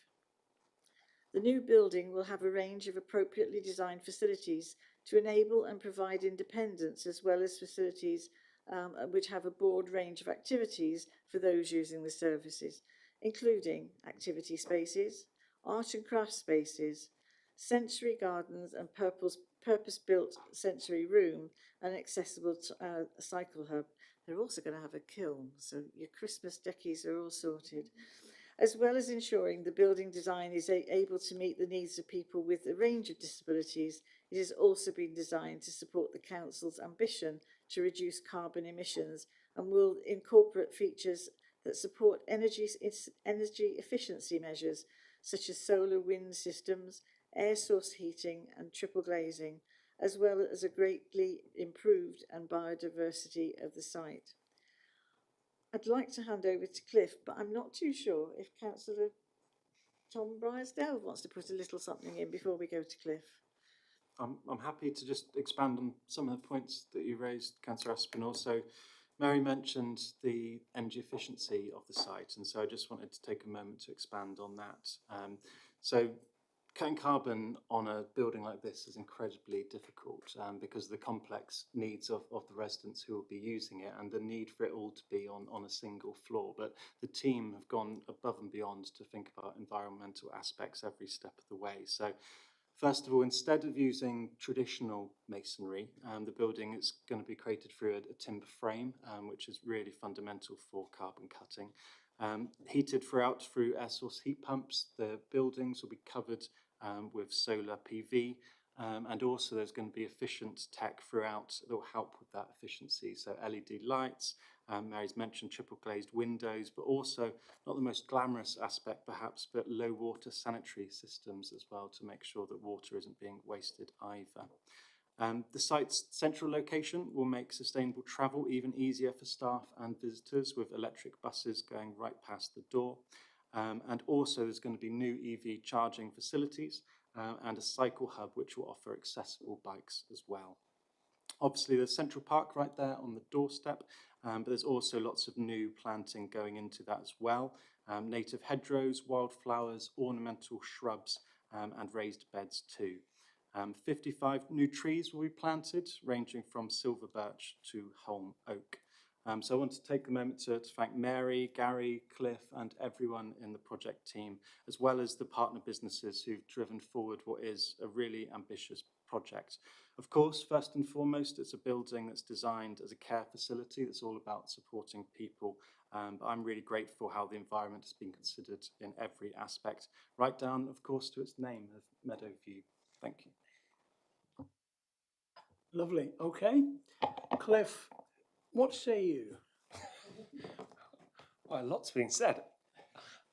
I guess just to start off by saying that amazing picture that you've all been staring at the introduction, we are 6 years in the making to get to this stage, and it's just been pointed out we had a groundbreaking event last week where it feels very real now. We've got a really quick turnaround for a project this size. The building, as you see, I've been in adult services for 33 years, and to have a purpose-built service for those with complex needs in the city, in the heart of a community and close. I've been sat listening to what's going on in the city centre today, and we're on the we're on the cusp of that. We're close to that city centre. We can be part of that and support and move forward with that as we progress. So our current provision, which is that first slide, that's what we have. We have 2 buildings in communities that aren't as accessible for people with a range of mobility needs to get to. We acknowledge that they've been great facilities and what's delivered within them is amazing, both centre and community based. But we acknowledged 6 years ago, if you move on to the next slide, we needed to change. We were listening to our customers, we were listening to our families, we looked at what we had available and were delivering, and we spoke to our stakeholders to understand what the future could look like for people, adults with complex needs and learning disabilities in the city, as well as those children coming through into adult services. What does modern look like? What does the future look like? And we undertook a range of consultations with people around that. And we've continued to do that throughout the project. We've had conversations around what the build could look like, and we've consulted with members of the public and our customers and our families, and we'll continue to do that. So there's some more images for you. Nothing beats the visual, and for me, the goal is to bring it as close to this as we can. A modern purpose-built day service and respite provision with a value of £13 million replacing our current provision within the city, providing daytime services and activities for more than 60 people with a learning disability and complex needs. What you've got in front of you is what our entrance will look like and what we believe some of our activity spaces and areas that people can utilise will look like. Next slide. We've just spent a bit of time talking about the work that we've done in the last 6 years with reference to how the building is built. How do we reduce our emissions? How do we future-proof this building when we think about its utilisation? It's already been spoken about with reference to our triple glazing, our solar PV, our air source heat pumps that we're going to be putting in the building, and how successful we've been in securing some funding from the Climate Emergency Investment Fund to pay for that. It's all going to contribute to this modern facility, which we hope, and we badge a number around it, which will see us through the next 50 years with that constant change. Next slide. So some more images. What our respite service will look like. So we talked about our day service. We will also be providing respite for families and individuals that want to come and have a break with us, those families need that break from care. They want to go on a holiday. It's a real opportunity for people to come in. We will have 7 bedrooms, 7 self-contained apartments, providing planned short breaks and emergency accommodation. A focus on person-centred care, increased opportunities to support independent living skills to support a person at the next stage of adult life, and improved facilities to support independent living skills, including spaces where fixtures and fittings will rise and fall to enable those with a variety of physical disabilities to participate fully. We'll have kitchens where people can go, and every aspect of what they're using, they will be able to use depending on whether they're in a wheelchair, stood up, whatever their level of physical need is. And we've given huge amounts of thought to the planning and what the internal spaces look like, and how do we promote independence where people can move freely without having to wait for somebody to do that for them. And that's the drive for this. It's that promotion, both for our existing adults in the city, but also for our future adults, those whose parents now at 11, 12, 13 years of age are worried about what the future looks like and the opportunities that people will have, whether that's accessing the community, supported employment, being able to fully contribute as a member of Plymouth. And that's what we'll try and promote within this service. So you'll see I've tried to capture some of those within benefits, a modern building with the ability to meet the needs of people with complex needs. I've talked about increased independence, education and opportunities for people with adults with a learning disability. A centre of excellence for care and support. It's set within an existing community with parkland, green spaces on a well-used public transport route that's close to the city centre to maximise community participation and engagement for those using the service.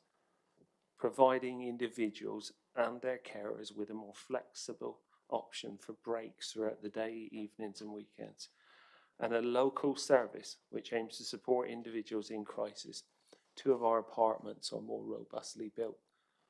For people that may be in crisis, they can come and utilise that. Whereas ordinarily we may have that facility within the city, so we move them out. And sometimes we move them several hundred miles away.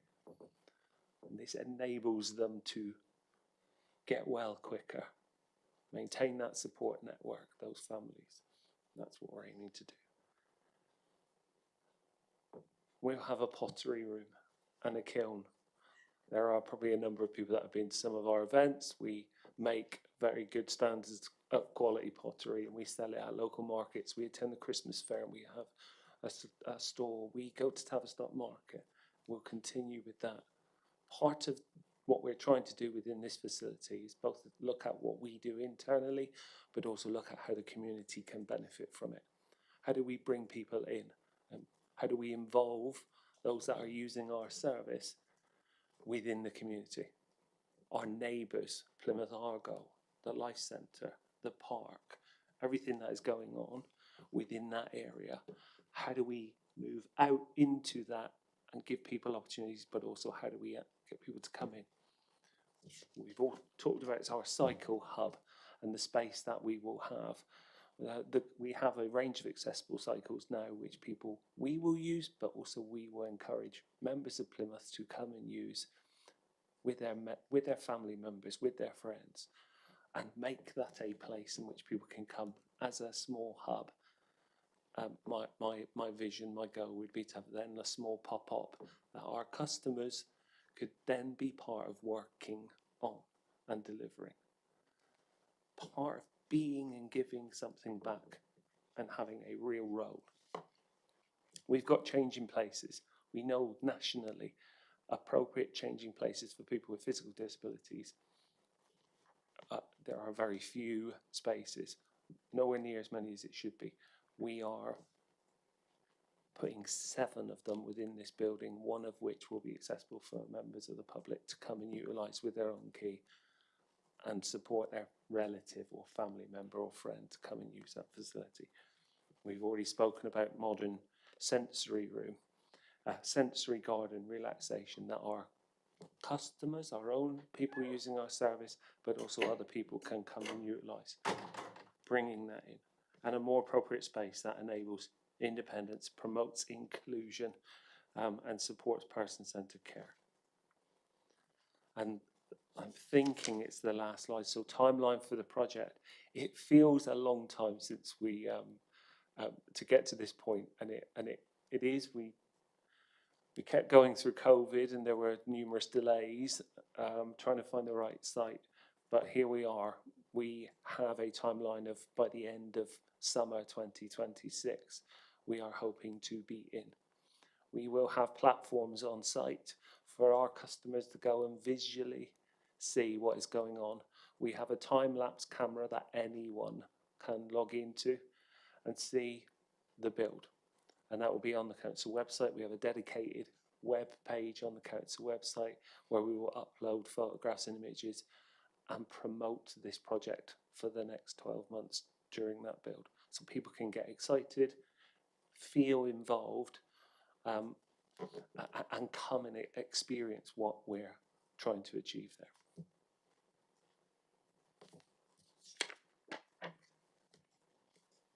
That's fabulous. Fabulous. It's a bit emotional, to be honest. No, you must be feeling like really. I am. Yeah, absolutely. It is absolutely a massive thing for people using our service now, their families, and the future. Yeah. And I think that's the key thing for me. And if you hadn't already guessed, part of it is that passion around being as community engaged as we can. This is not a service that we are hiding behind fences and our customers are hidden away in certain areas. This is about promotion that we are in the community, and this is what we can offer, and this is the contribution that people can make within Plymouth. Fantastic. Can I just ask you a technical question? I mean, I know you've got the timeline there for the finishing in July 2026. Is there anything happening sort of mid-March 2026 that you could think of? With regards to the build, we are currently drawing up the final timeline for things like topping out and certain key stages, and we're hoping that we're going to be able to share that in the coming weeks. So we're working with Devon Contractors and our partners at Ward, and they're developing that by way of a timeline now for key stages for us, but we can share that. That'd be great if we can get sight of that timeline. It just helps with our planning and the grid and everything, you know. Yeah. Okay, great. So you got video? I haven't seen this. Meadowview is going to be a purpose-built building for people with learning disability who need supported living. We're going to be able to do respite here. We're going to be able to get people understanding how they can cook for themselves, how they can look after themselves. It's a brilliant opportunity, and I'm just so looking forward to how it develops over this next 12 months. Lovely, Mary, a natural. Anyway, are there any questions for Cliff at all on what's been? I mean, it is astounding, you know, and I mean, obviously, it's going to be a bit of a game changer for the people who use those facilities, isn't it? Although, like you say, miracles happen every day in what you've got. Actually, from now on, it'll be like it isn't the miracle working of doing it in that old building. It'll be super perfect.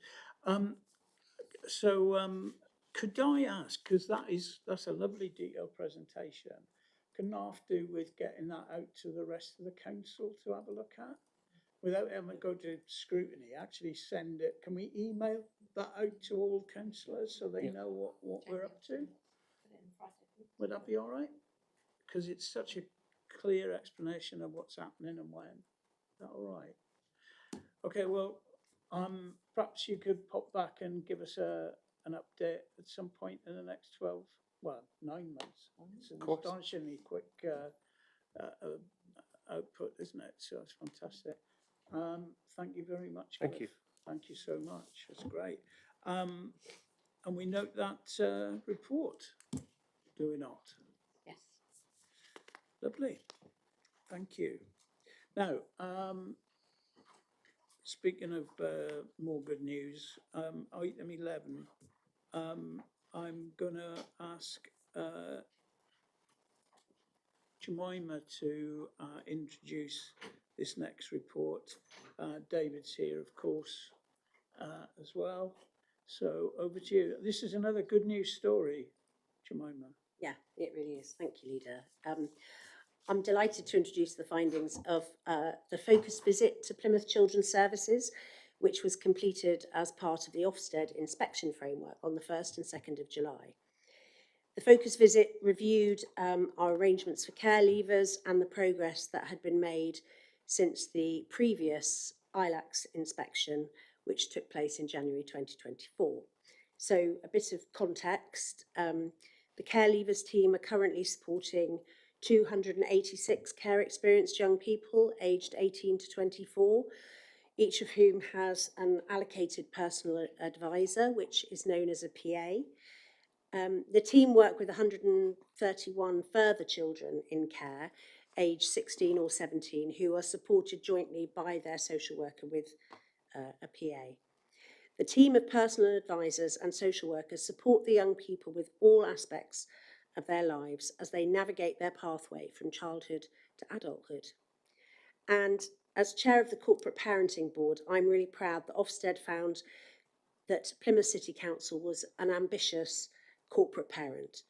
And Ofsted concluded that Plymouth City Council know their service well and noted that many improvements have been made for our care experienced young people since the previous inspection in January 2024. As part of their visit, inspectors spoke to a number of care experienced young people who all told them how much they value their personal advisors and described them as committed individuals who stay alongside them no matter what, who are kind, who are responsive, and I love this word, who are tenacious. It's so important to be tenacious, as we would be for our own children. Our PAs are really don't take no for an answer when it comes to our young people and getting them what they need. So I was really pleased to see that word in there. They really are incredibly strong advocates for them. Ofsted have highlighted 2 areas where improvement is needed.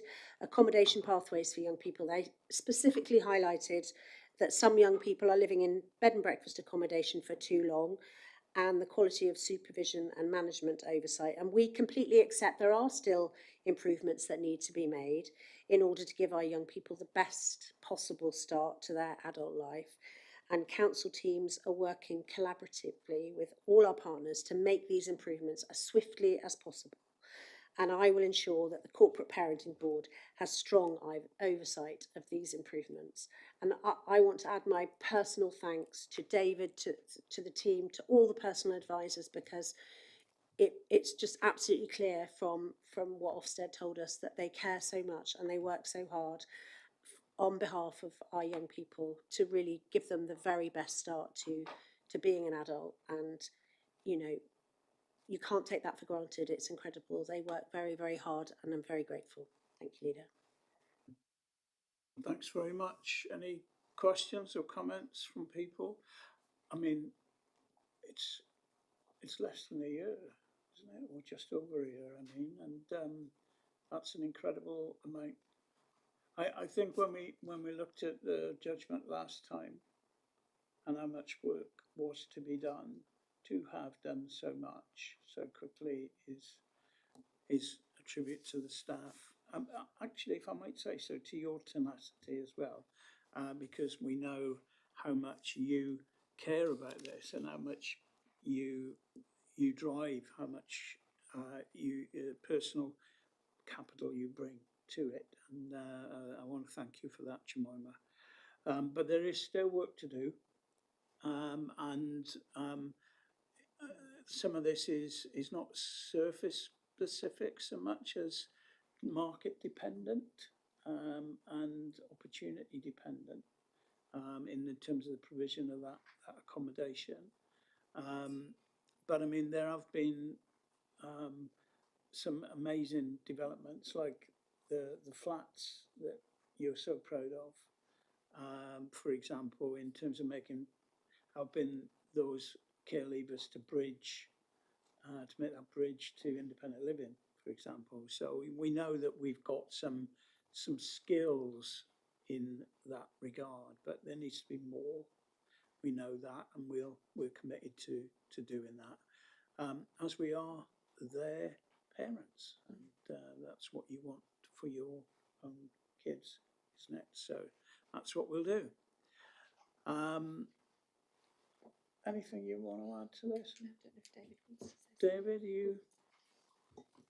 Well, I would just note really and commend the elected members and the whole council's commitment to our care experienced young people, which is written throughout this report, and it absolutely is a whole system response and credit for the outcomes here. You know, it's great. I often leave here and go back to Ballard House and meet some of our care experienced young people who come over and have a conversation, and one young person likes to do a fist bump in the air, so here I am with my bag and badge and fist bumping the young person. But I think that demonstrates something about relationships, and I know the same with Councillor Lang, so that's great. And I would also want to endorse the work of the team as well, our care leavers team. We have, as written through the report, got a very, very dedicated team who really do want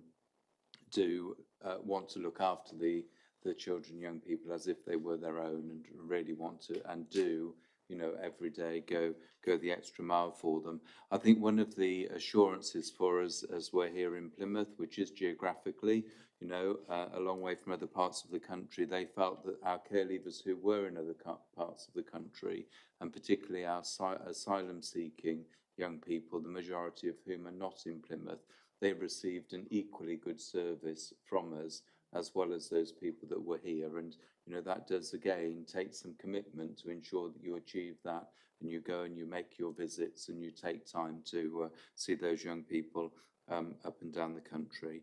You know, it is a partnership response, and I'm grateful for you, for your commitment and support to that. I only this morning have had, possibly on the back of the inspection report being published, another local authority contact me to ask if I would share with them some of our good practice, particularly in relation to the protected characteristics, which we know more and more local authorities are striving to put into place. So, you know, that's great when we're in a position to start to just have conversations with others who are wanting to implement some things that we're doing. So, you know, it gave us a good endorsement and direction of our improvement journey going forward, and stands us in good stead in, you know, readiness for our next full inspection, which we've absolutely got our eyes on, which will be in the spring or summer of 2027. So thank you. Thank you, David. And lots more time to get even better. Absolutely. And I'm sure we will. I'm sure we will. Thank you. And you know, it's important. You did get a mention in dispatches, and they don't do that lightly. So you must take enormous pride in that. It's not a time for modesty. It's time for recognising your investment in this improvement journey. And we're very grateful to you for what you've done. So I've now got the recommendations. So we note the published Ofsted report, and we endorse all areas for improvement being incorporated into the Care Leavers Service Plan and monitored through Corporate Parenting Operational Management Group on a monthly basis and Corporate Parenting Board on a quarterly basis. Is that agreed? All is in favour? Thank you. I think that was most of you. Thank you very much. Thank you, Jemima. And now I'm going to move on to item 12, which is not as long as you were all hoping for. My announcements this time, but there's still action packed. Yeah, we had an article in the Financial Times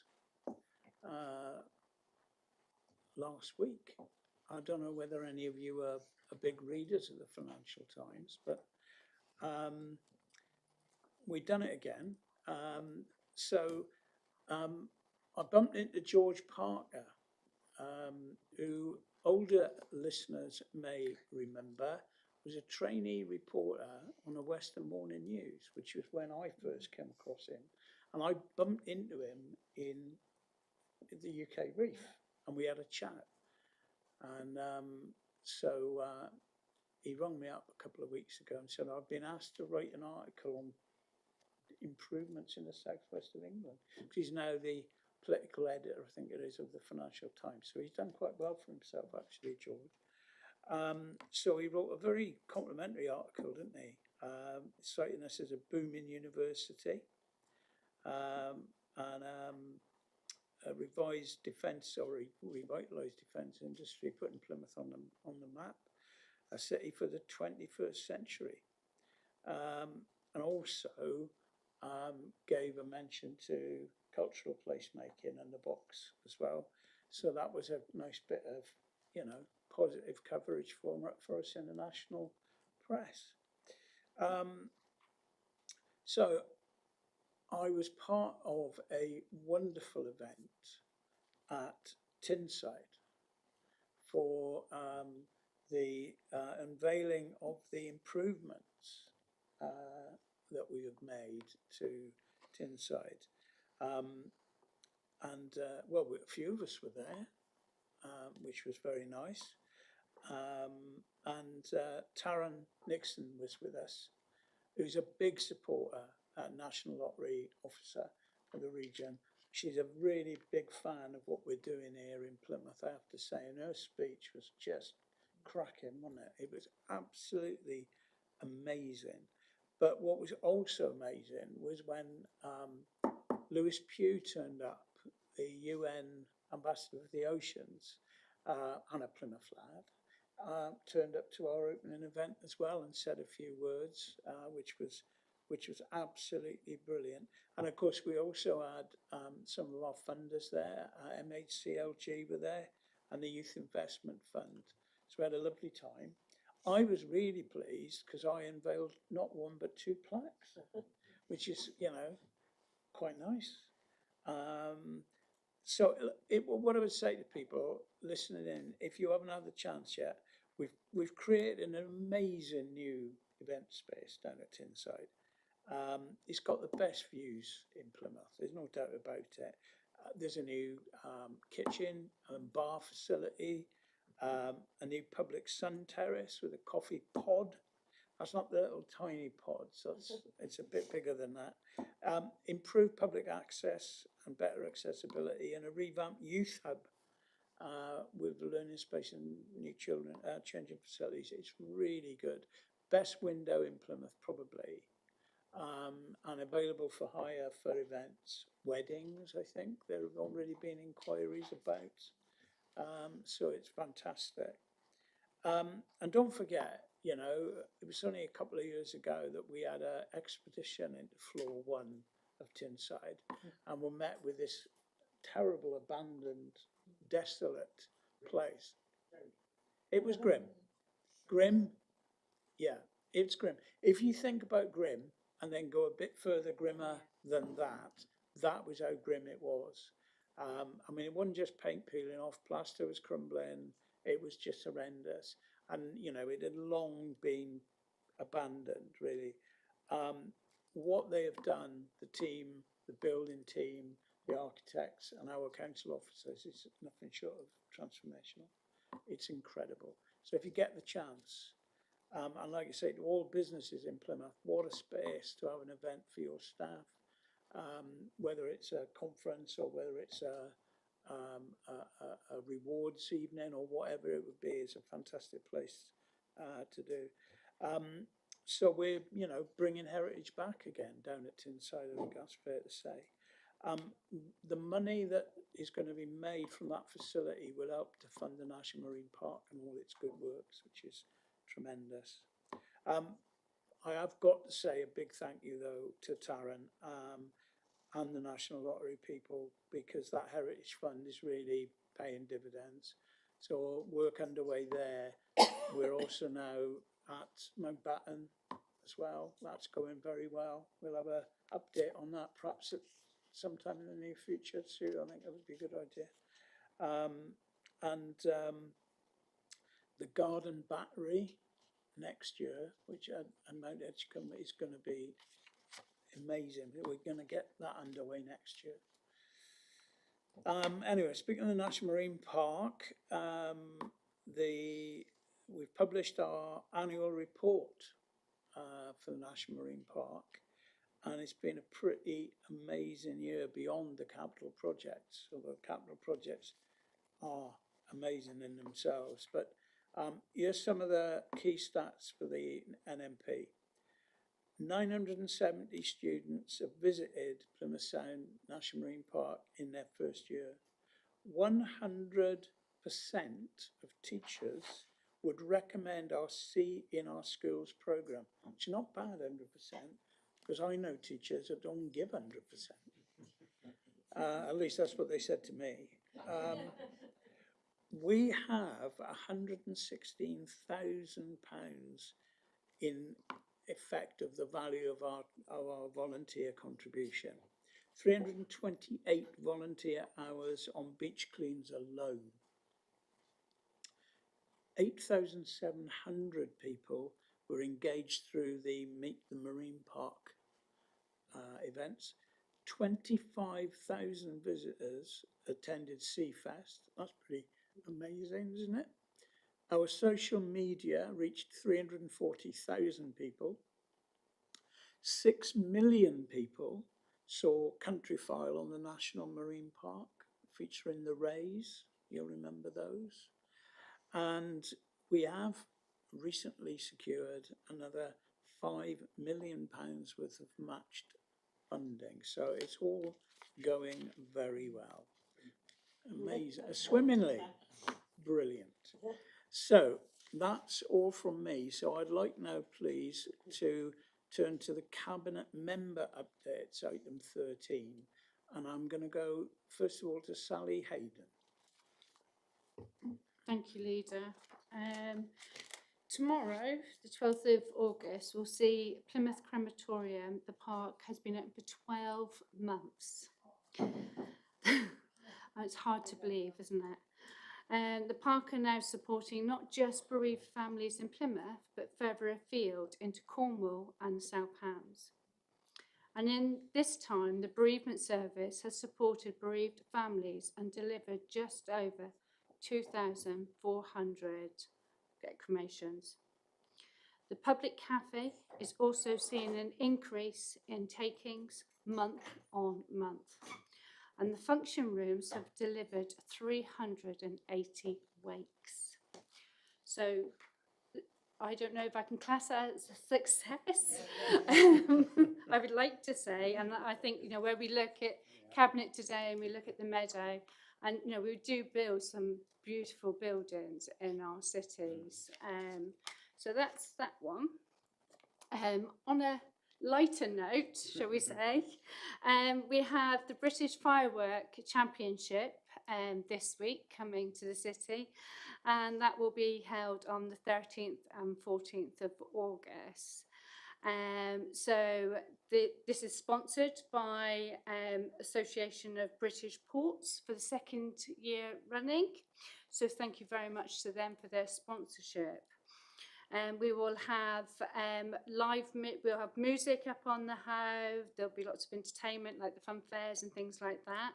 City Bus will also be sponsoring the Young Person's Choice Award, and I have to say I got the pleasure of judging last year, and I will have the pleasure again this year.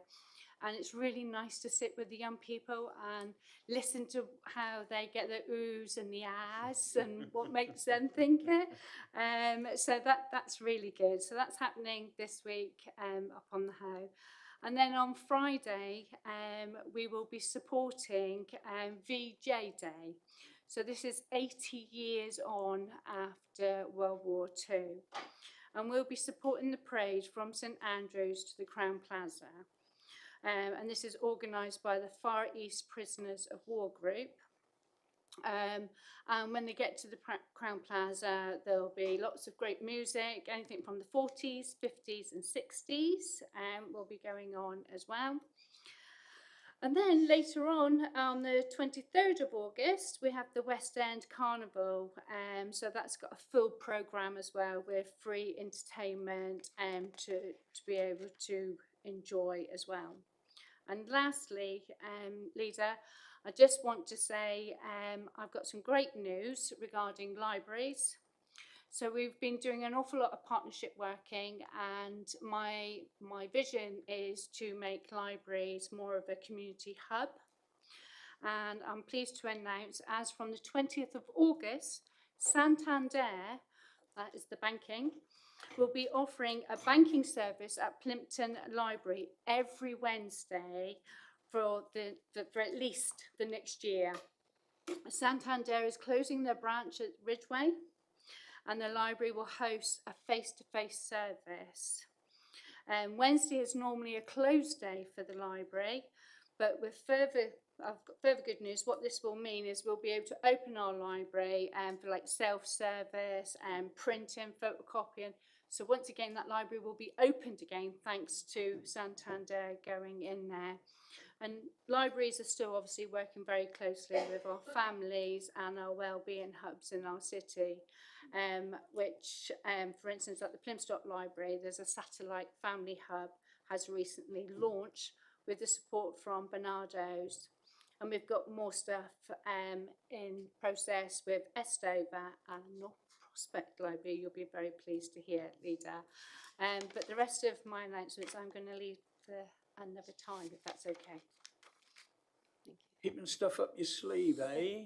Well, that was quite a lot. But I think Deputy Leader and I were just thinking what would be nice with some of those announcements you just made is to see a lovely video of each of those from you, because I know how much you like doing those. So it would be really good if you were, because those, I mean, the crematorium statistics are incredible. I mean, if you just think about what you were saying there with the wakes, you know, that's incredible business, isn't it, for the council, from a standing start, really, and proof of concept, I think. Thank you, Sally. I'm now going to go to Tom Bryersdale. Thank you, Leader. Just two from me today. I wanted to announce a new stream of work that's happening as part of the Plymouth and South Devon Community Forest. And it all started at a tree planting event on the Hoe in January, where I got chatting to a resident called Alan, a retired teacher who had a big idea that he'd been trying to pursue for some time and hadn't got very far with. And essentially, his idea was that churchyards are well placed for new trees, right in the heart of communities with green space that we could be making more use of. And you'll know this, sometimes people come up to you at events and you think it's going to be hard to fund that, it's not going to be enough capacity, it's a nice idea, but I'm not sure where to go with that. But the joy of the Plymouth and South Devon Community Forest is that we had an opportunity to take that on board very quickly. So with the help of Laura from Transforming Plymouth Together, which is a partnership with churches in the city, Ian from Food Plymouth, and also Stephen representing the community forest, we've developed it into a DEFRA grant-funded and now multi-faith project to make sure that it's inclusive. I met with that team again this morning to mark the launch, and we've already started reaching out to Plymouth faith leaders, spreading the word so that local churches, mosques, synagogues and other places of worship can all make suggestions for the planting pipeline from this winter. In fact, in the last hour, I've had an email confirming that the diocese has approved one site already. This programme would not have been made possible without Alan, Laura and Ian, so I just wanted to say a big thank you to them in particular, but also for Stephen, who agreed to pull it together on behalf of Plymouth City Council. We're all hoping that their seed of an idea continues to grow through the community forest, and it's only through partnership working just like this that we've been able to plant 50,000 trees across Plymouth over recent years. So, second announcement on a slightly different note, I also wanted to celebrate an event that took place last week, which was at Poole Farm, our council-owned urban farm. The event was called Wild and Well, a festival all about how nature connection can boost children's well-being. I attended it with my family, and we weren't the only ones. I turned up early, and there was already a queue around the corner, which I had to resist the urge to skip with my council badge. I waited in line with everybody else. In total, we think about 300 people attended. There are 24 local groups with stalls from Devon Wildlife Trust to Food Plymouth, National Marine Park, Devon Moth Group, much to my wife's delight, who doesn't really like butterflies or other flapping creatures, and everything else in between. It was organised by Grace, who's a very young member of PCC staff, and she had impressive support from 10 volunteers and also, much to Sally's delight, an Encore Southwest intern called Charlie, who helped with the Poole Farm sausages on the day. The reason I wanted to mention this retrospectively is that for me that day encapsulated so much of what we're trying to develop with the Plymouth Plan for Nature and People. It showed empowered volunteers, connected communities, and young people learning about green skills and boosting their well-being through nature. It's a really special event, and I'm looking forward to it being bigger and better next year. Thank you. Great stuff, Tom. Sausages, you say? All right, Sally Cresswell. Thank you, Leader. I've got a couple of announcements here. The first one's about the National Campaign for Attendance, and I want to just take you a moment back to the item Agenda 6 about the link to defence and partnership, because very specifically actually mentioned with this, one of the aims and objectives, in fact, is about actually improving attendance and inclusion across the city schools. And this is something key that we are working on. And not when we're working in partnership, in fact, with the Department for Education, helping to actually shape the national attendance campaign, which will be launching in September 2025 and continue into the new academic year 25-26. The DFE has engaged with a range of stakeholders, including families, to ensure that we get the messaging right. It's very important to get the messaging right. It's very easy to get the messaging wrong, and then it actually doesn't end up with the outcome that you want to have. So the campaign will target parents and children who are at risk of becoming permanently absent from school. And Plymouth will be a pilot area for the campaign, and we're working very much with our communications team to make sure that we get that messaging right for our local area. So we had a citywide attendance survey which was completed by 1,500 children and young people and 2,200 parents. The Department for Education is using some of these early research findings to inform the campaign, and is keen to share the research with the national and international research space once it's concluded. Parents and children were asked questions about attendance, about belonging in schools. Child and family voice are really central to our strategy of planning, and the findings from surveys will inform not only our attendance campaign, but also our strategic priorities in respect of belonging and inclusion in our schools. So I think that's really exciting, and really exciting to know that we are actually informing and a national and international campaign, in fact. Got a couple of other announcements related around most recent awards. So as you always frequently hear me talk about the number of supported internships we've grown over the last 2 years for our SEND young people, which you'll be well aware of. They've gone from single figures now to 67, and this is growing all the time. But what's really important is where our young people go from there. And for the second year running, all the students undertaking supported internships at Discovery College, part of YMCA, have received an offer of paid employment. That's 100%. This is excellent news and shows that our young people are being really genuinely supported into their next steps and their future careers. And in addition, we have been shortlisted for yet more awards. So NASON Awards. Now, these celebrate excellence in the field of special educational needs and disabilities, SEND. And NASON recognises individuals, teams, and organisations who celebrate and champion SEND. And we've clearly got an awful lot of those people who celebrate and are champions of SEND in our city. Now, there's 17 categories in this year's awards, which take place in Birmingham on the 3rd of October. And we are up for awards in 2 of those categories. So the Plymouth GATI, and I should have brought my leaflet with me, the Plymouth GATI, which is the Plymouth Graduated Approach to Inclusion website, is up for the Resources for SEND category. The GATI has already been lauded by teachers, SENCOs, parents, carers, head teachers, etc., as being such a practical resource in terms of its guidance, advice, and consequently its support. It's really making a difference.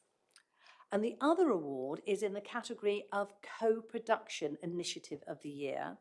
And again, it's the supported internship work with Discovery College, YMCA.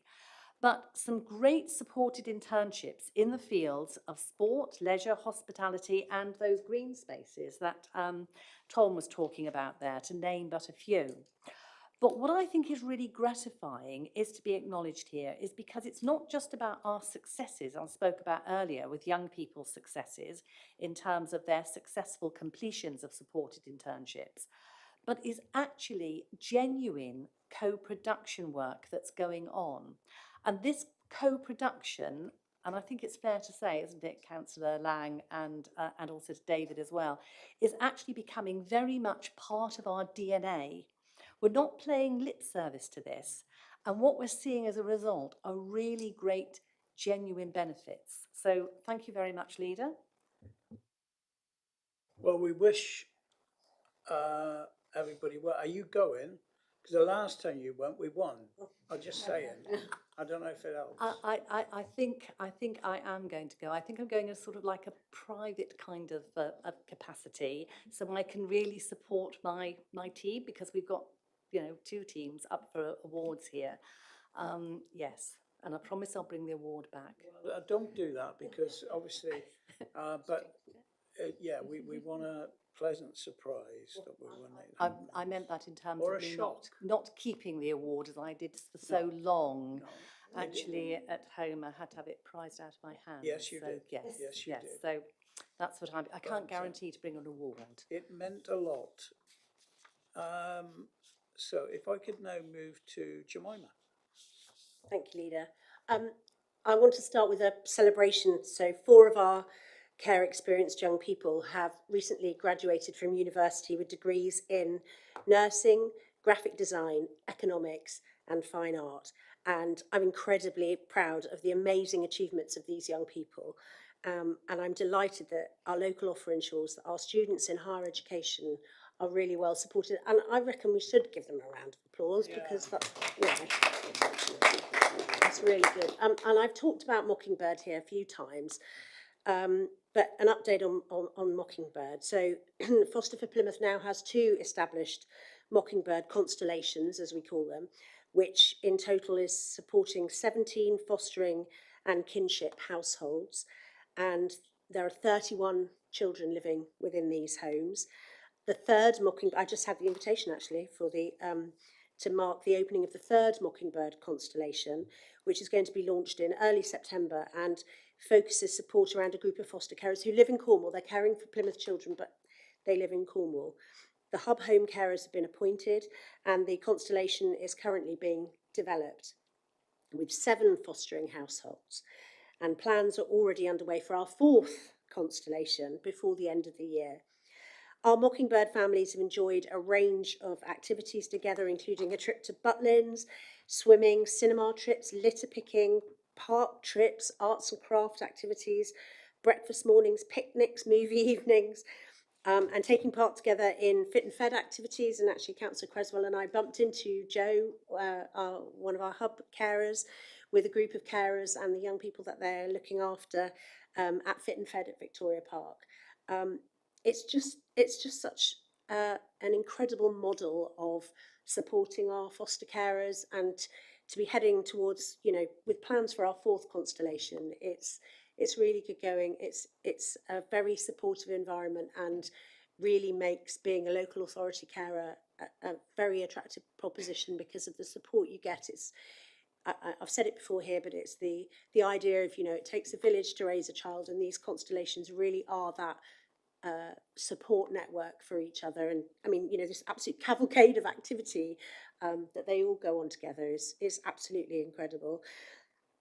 David's mention of care experience as a protected characteristic reminded me that last month I was invited by Baroness Longfield, who is a former Children's Commissioner, to the House of Lords to talk about our work as a council at a meeting about how the motion that we passed about care experience as a protected characteristic has formed part of how the council now works. And it was a real privilege to be there. It was interesting because Terry Galloway, who's the campaigner behind this move, he was actually ill and he couldn't attend, which was a real shame. But in that room, in the House of Lords, there were more people with care experience than not, which makes for an incredibly powerful and important meeting. And I was very privileged to have been invited to go to that to talk about the work that we do on this in Plymouth, which I'm incredibly proud of. I also had a tour last week, another tour of our 3 of our youth centres that are being transformed by the Youth Investment Fund. And this time I was able to take ward councillors with me to Frederick Street, to Efford and to Honeyknoll. And it was really lovely for them to see the incredible work that's happening. And I mean, actually, when I went into the kitchen in Honicknoll, which I've heard so much about, and I've seen it when it didn't even have a roof on it, I actually started crying because it is the best of the best. Our young people are just going to be blown away. And again, you know, we talk about co-production. We've really listened to young people about what they want in these centres and when they're open for them. Yeah, it's absolutely incredible. So a little bit about the box. Had a really good summer so far. I just want to remind people to put it on their lists of incredible free things that you can do with your children in Plymouth. There are activities, workshops, all sorts of things for children and young people in the box throughout the summer.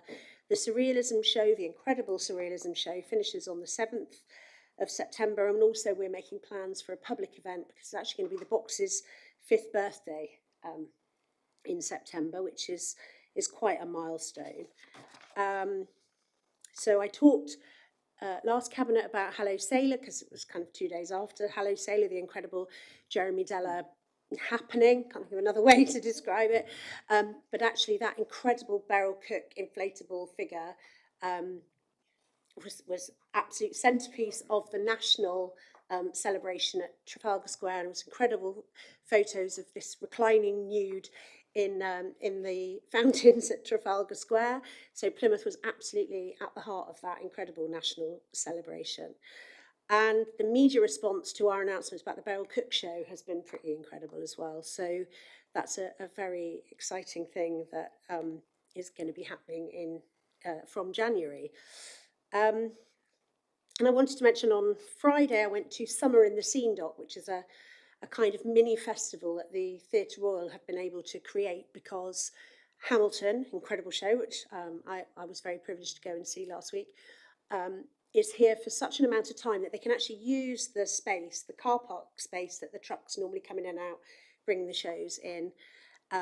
Obviously, Hamilton is here for a while, so that space doesn't need to be used. So they've transformed it into a mini festival site. I went on Friday to a really fantastic poetry performance, and then there was a DJ afterwards, and by the time Hamilton had finished, by the end of the night, all of the Hamilton cast were out dancing to this incredible DJ Snake, which was pretty amazing. The cast dancing along with everybody else who'd come along for the night.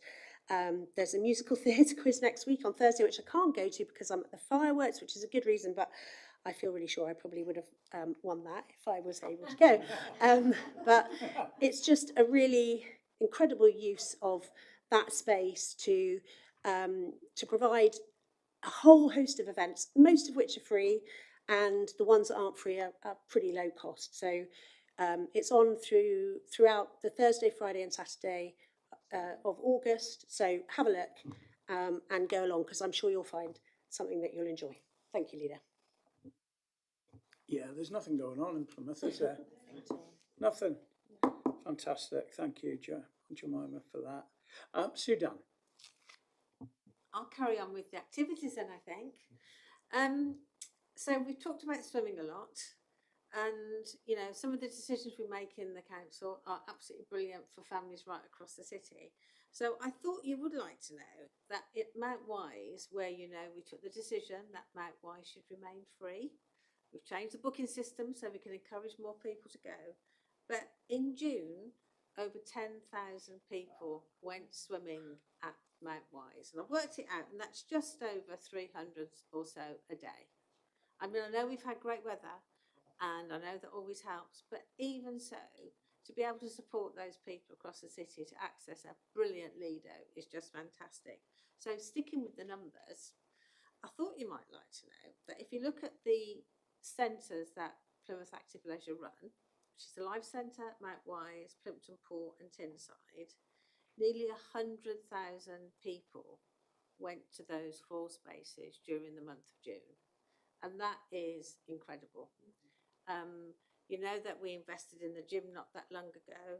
Their membership is up 17% this year since that investment, since we put that money into the gym, which really goes to show that if you can offer really good facilities, and most of those people who will have gone in June will have been Plymouth people. I mean, July and August, it's more holiday makers.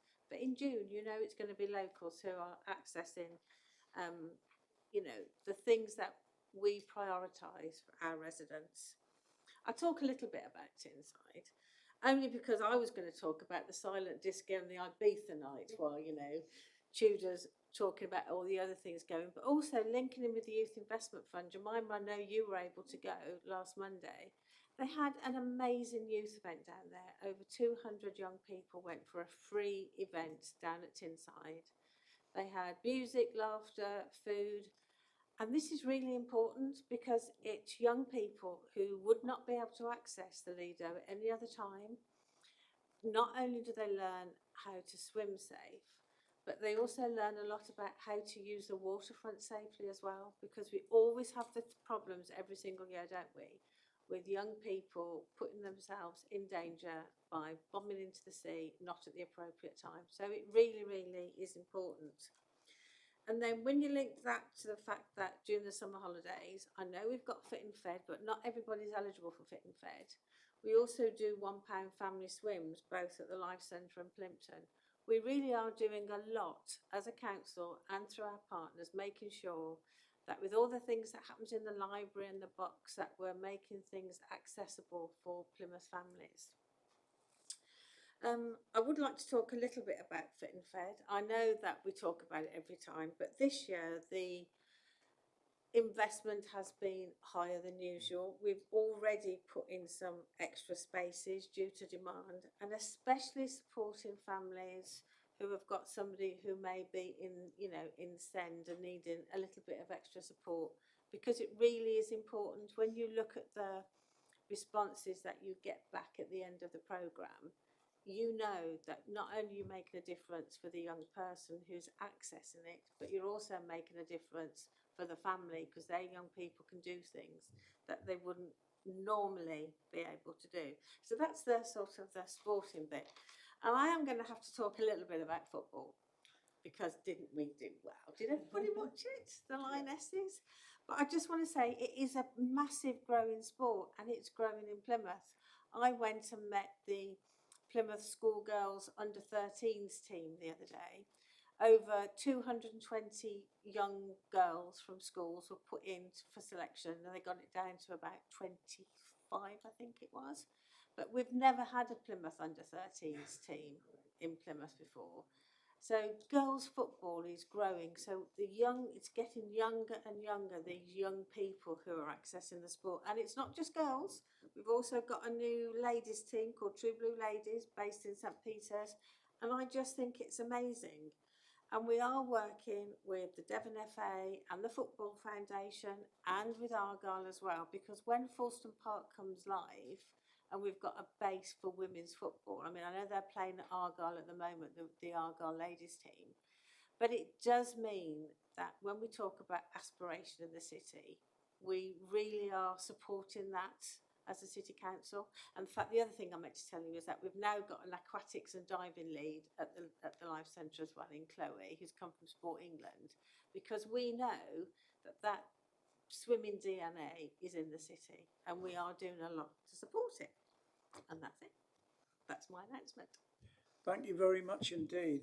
There's, again, that's a hell of a lot going on right there. And we haven't even finished Fulston Park yet. No, we haven't. It's amazing, that. Okay. John. Thank you, Leader. Oh, that's exciting. Now you've got buses, bikes and black stuff now. So, as you know, at the start of July, since the last Cabinet meeting, Leaders received a letter from the Department of Transport, which outlined the announcements for the major road networks and large local projects in England. So the government had a list of 72, and the design of those projects were to relieve congestion and lock housing and stimulate growth, which is clearly a big agenda in Plymouth. And of the 72, only 28 were approved. And what was even better, 2 of the 28 were for Plymouth. And we're the only town and city in the whole of England that had 2 major local road networks accepted for either further into a business case, final business case, or construction. And they, of course, are the Manhattan Interchange Scheme, which will bring additional off-road slip lanes, improved bus lanes and cycling lanes to reduce congestion, improve journey times, and to reduce carbon emissions. And The Plymouth Major Road Network Phase 1 is from Marsh Mills basically up to Camel's Head. On the, if you're good at numbers, you'd like this, the A364, the A376 and the A364, to have flood defence works, localised road widening and traffic flow. So that's really good, and 2 projects out of 2, which is great accolade to the officers and the who've worked really hard here, and the collaboration with elected members to further those schemes to bring about the ambitious city's growth plan. And other highways news is that local residents to Central Park Avenue will be really pleased that the footpath there will be opening in the next few weeks, which is good news. The Velocity machine has been travelling around on tour to Moorview, Budshead, Honicknell and Ham, and is now moving, well, I don't know if it's no, but it will be moving to Eggbutland Ward next. 123 sites of road defects have been sought and fixed, and there's been various schemes to the street lights in the city. Royal Parade scheme, the bus improvement scheme, is progressing well, and according to the programme and according to the budget, you'll be pleased to know. Excavation of Area 1, which is front of the shops, is well underway, and contractors have excavated down to the required level, located underground utilities, installed the precast concrete blocks, and started the formwork. And the concrete between the precast blocks will start this week.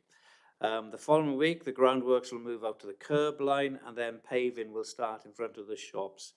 And the specialist paving team will move to those shops and apply the granite paving.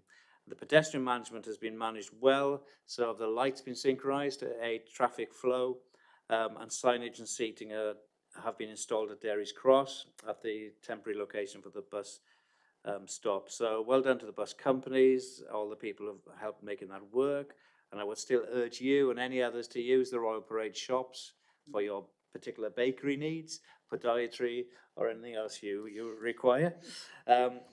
My colleagues, Sally to my left here, we went out to the park the other day at the crematorium to see the installation start for 2 bus stops each side of Merrifield Road, and the associated pedestrian puffin crossing.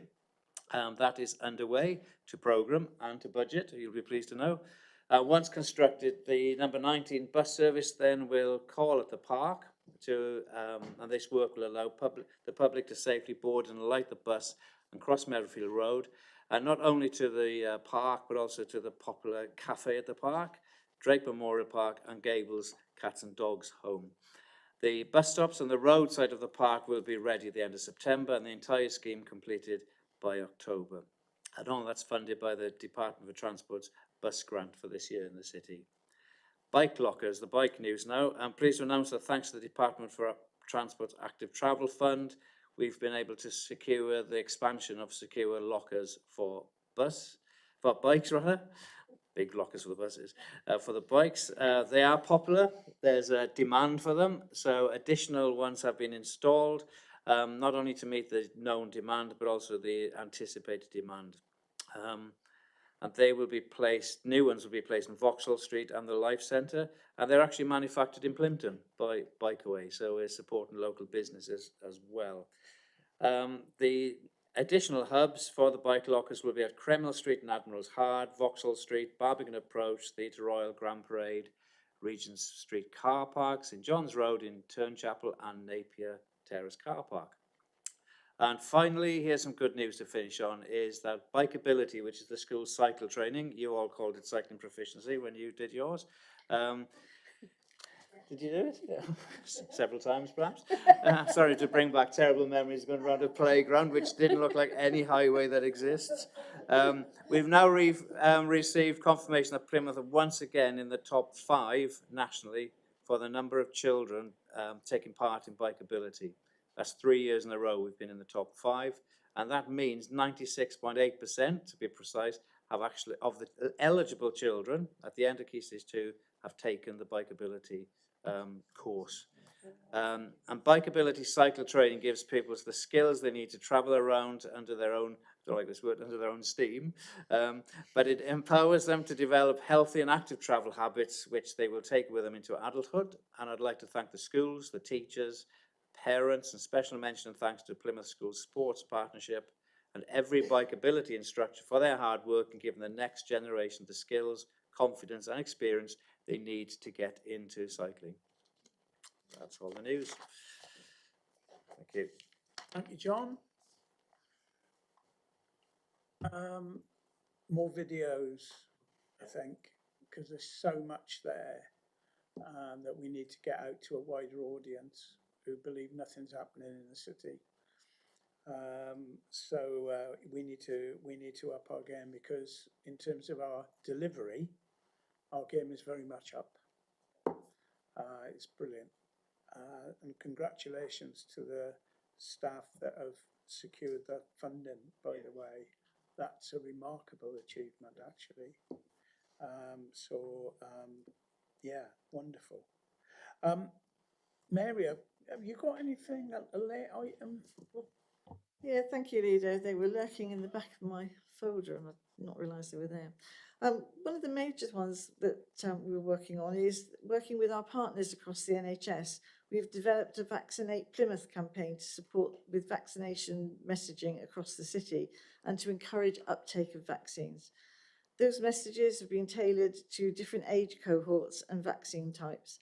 Most recently, MMR messaging went out on the council's social media to encourage people to get vaccinated before going on their summer holidays, in response to the rising case of measles in Europe.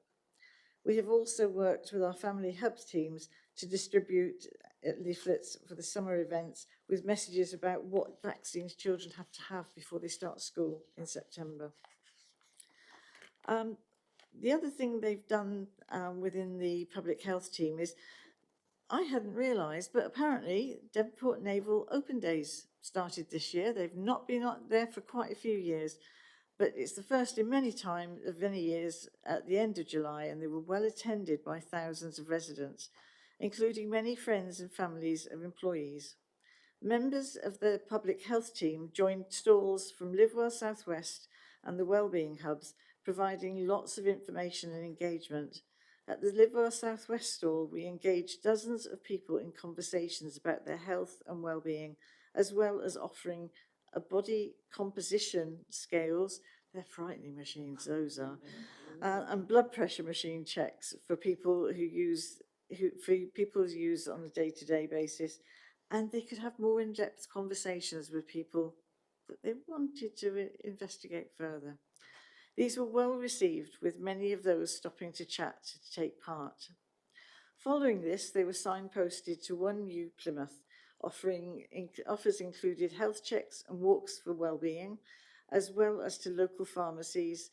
It was also a really positive event which helped to raise the profile of the wellbeing services on offer in Plymouth, including those who offer blood pressure checks in advance of Know Your Numbers Week, which is running on September the 8th to the 14th, a national campaign to encourage people to check their blood pressure at a local hub, pharmacy or GP. I'll leave it at that, Leader. Thank you. Absolutely, Mary. Thank you. Thank you very much indeed, Mary. Wow, well, that's quite a huge amount of stuff you've just unpacked there. And I say, I think it's difficult to keep track of it all, but we've got to try and find a way of getting those messages out. So, I mean, I think one of the ways in which people can get updated on these things is to sign up for the council's newsletter. It's cheaper than other commercial offers, and by the way, contains 100% truth and no snidey comments. So I enjoy it very much. But seriously, if people would like to sign up, I mean, there's a good chunk of the Plymouth population do receive this regular update, but there's a lot of people who perhaps haven't signed up yet, and it's a jolly good read. And the details of how to sign up are on the council's website, plymouth.gov.uk. Now, LGA Roundup. So I'm really looking forward on Wednesday and Thursday for Louise Gittins coming down. She's the LGA Prezi, and she's coming down for 2 nights of excitement and explosions. And it's going to be great to have the opportunity to talk to her about the LGA's response to the new local government English Devolution Community Empowerment Bill, as it is now called. I mean, obviously, from the LGA's point of view, they've still got to balance unitaries, counties and districts at the moment, whilst at the same time managing a transition towards unitaries. And it's jolly difficult work trying to maintain and keep a membership organisation together while you're doing that. The LGA's response so far is saying that it's critical that the full breadth, diversity and capability of local government is recognised and all councils are enabled to play a meaningful role as partners and, where appropriate, as part of strategic authorities in driving growth, improving services and improving the lives of our residents. And that's quite important, of course, for our next adventure, which is not just the LGR, local government reorganisation journey, but the journey towards a strategic mayoral authority, as they're now going to be more properly called. And we'll look forward to updating you on that in due course. The government launched an election strategy paper. I don't know whether you've been paying close attention to that, but it's about removing barriers to participation. You'll have heard about Votes for 16 and things like this.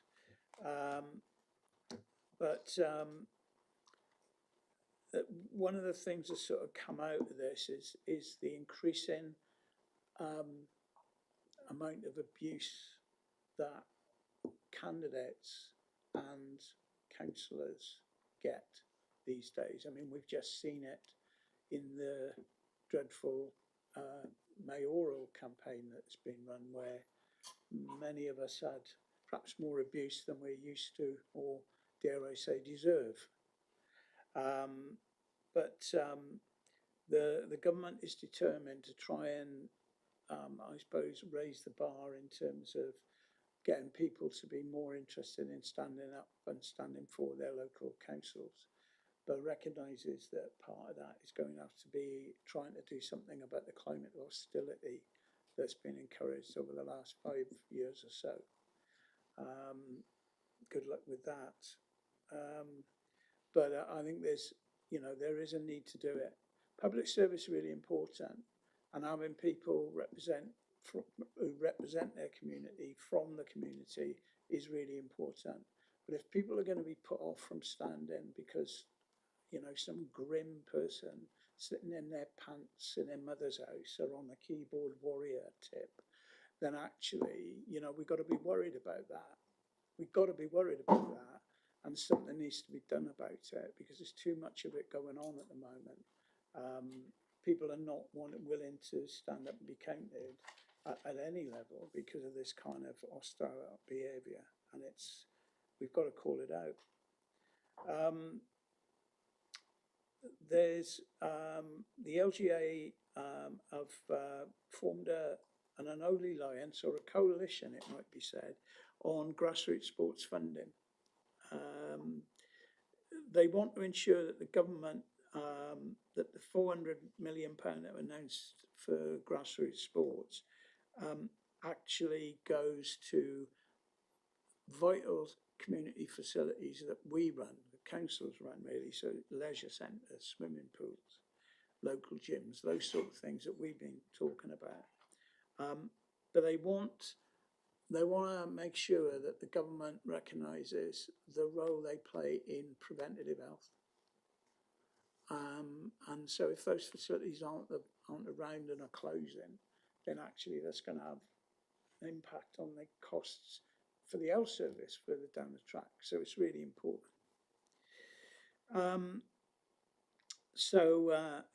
And then The LGA has also published new research on growing need and funding pressures in home to school transport. This will be something that we continually discussing, aren't we? The research explores the opportunities for future policy change in the context of potential wider reforms to the SEND system. Now, we'll need to keep an eye on this when that comes, and any call for evidence or our experience. I mean, I think what we can say is that, you know, those 10 reform councils at the moment are talking about scrapping home to school transport. That is not the answer. Cutting off parents and children's access to school is not the way forward and is a cost that society needs to help them with. But what does need to happen is that there needs to be market reform, because quite clearly that market failure is what's driving the scalping and the escalating costs to local authorities. So I'm going to leave it there. I did mention the mayoral referendum because since we last met, we've had one. And, you know, it wouldn't be, I mean, I don't want to go into a load of stuff about it now, but I would like to thank the staff of the council who organised a referendum that most people didn't want, with rules that are, to all intents and purposes, pretty useless for maintaining free and fair referenda.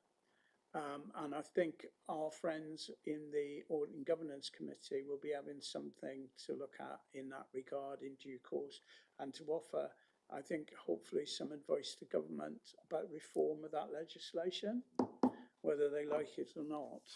But there were certain things in that referendum that we wouldn't recognise from the Representation of the People Act, around intimidation of people, around campaigning outside polling stations, about restrictions on funding, or rather the absence of restrictions on funding, the lack of requirement for a campaign to actually register as a campaign and to file accounts. I mean, all of these things which we would normally expect to see in a normal council election or a parliamentary election just simply weren't there. And you could be quite happy running 10 campaigns and you don't have to register any of them. And I'm not sure that's appropriate or right. But I'm sure A&G will have a good hard look at that in due course. All I would say on the subject is I hope I have never have to go through such a toxic campaign as I had to go through and Jemima had to go through. It was the most bilious, horrendous campaign that I've ever been involved in, and I hope it never gets repeated.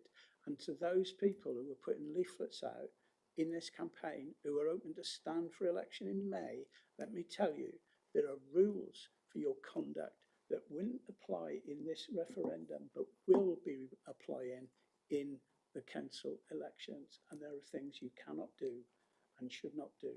And we'll be making you very aware of those in the coming months ahead. Thank you all very much. Have a lovely afternoon, and what a brilliant day. Who needs a mayor? Well, look what we've done today.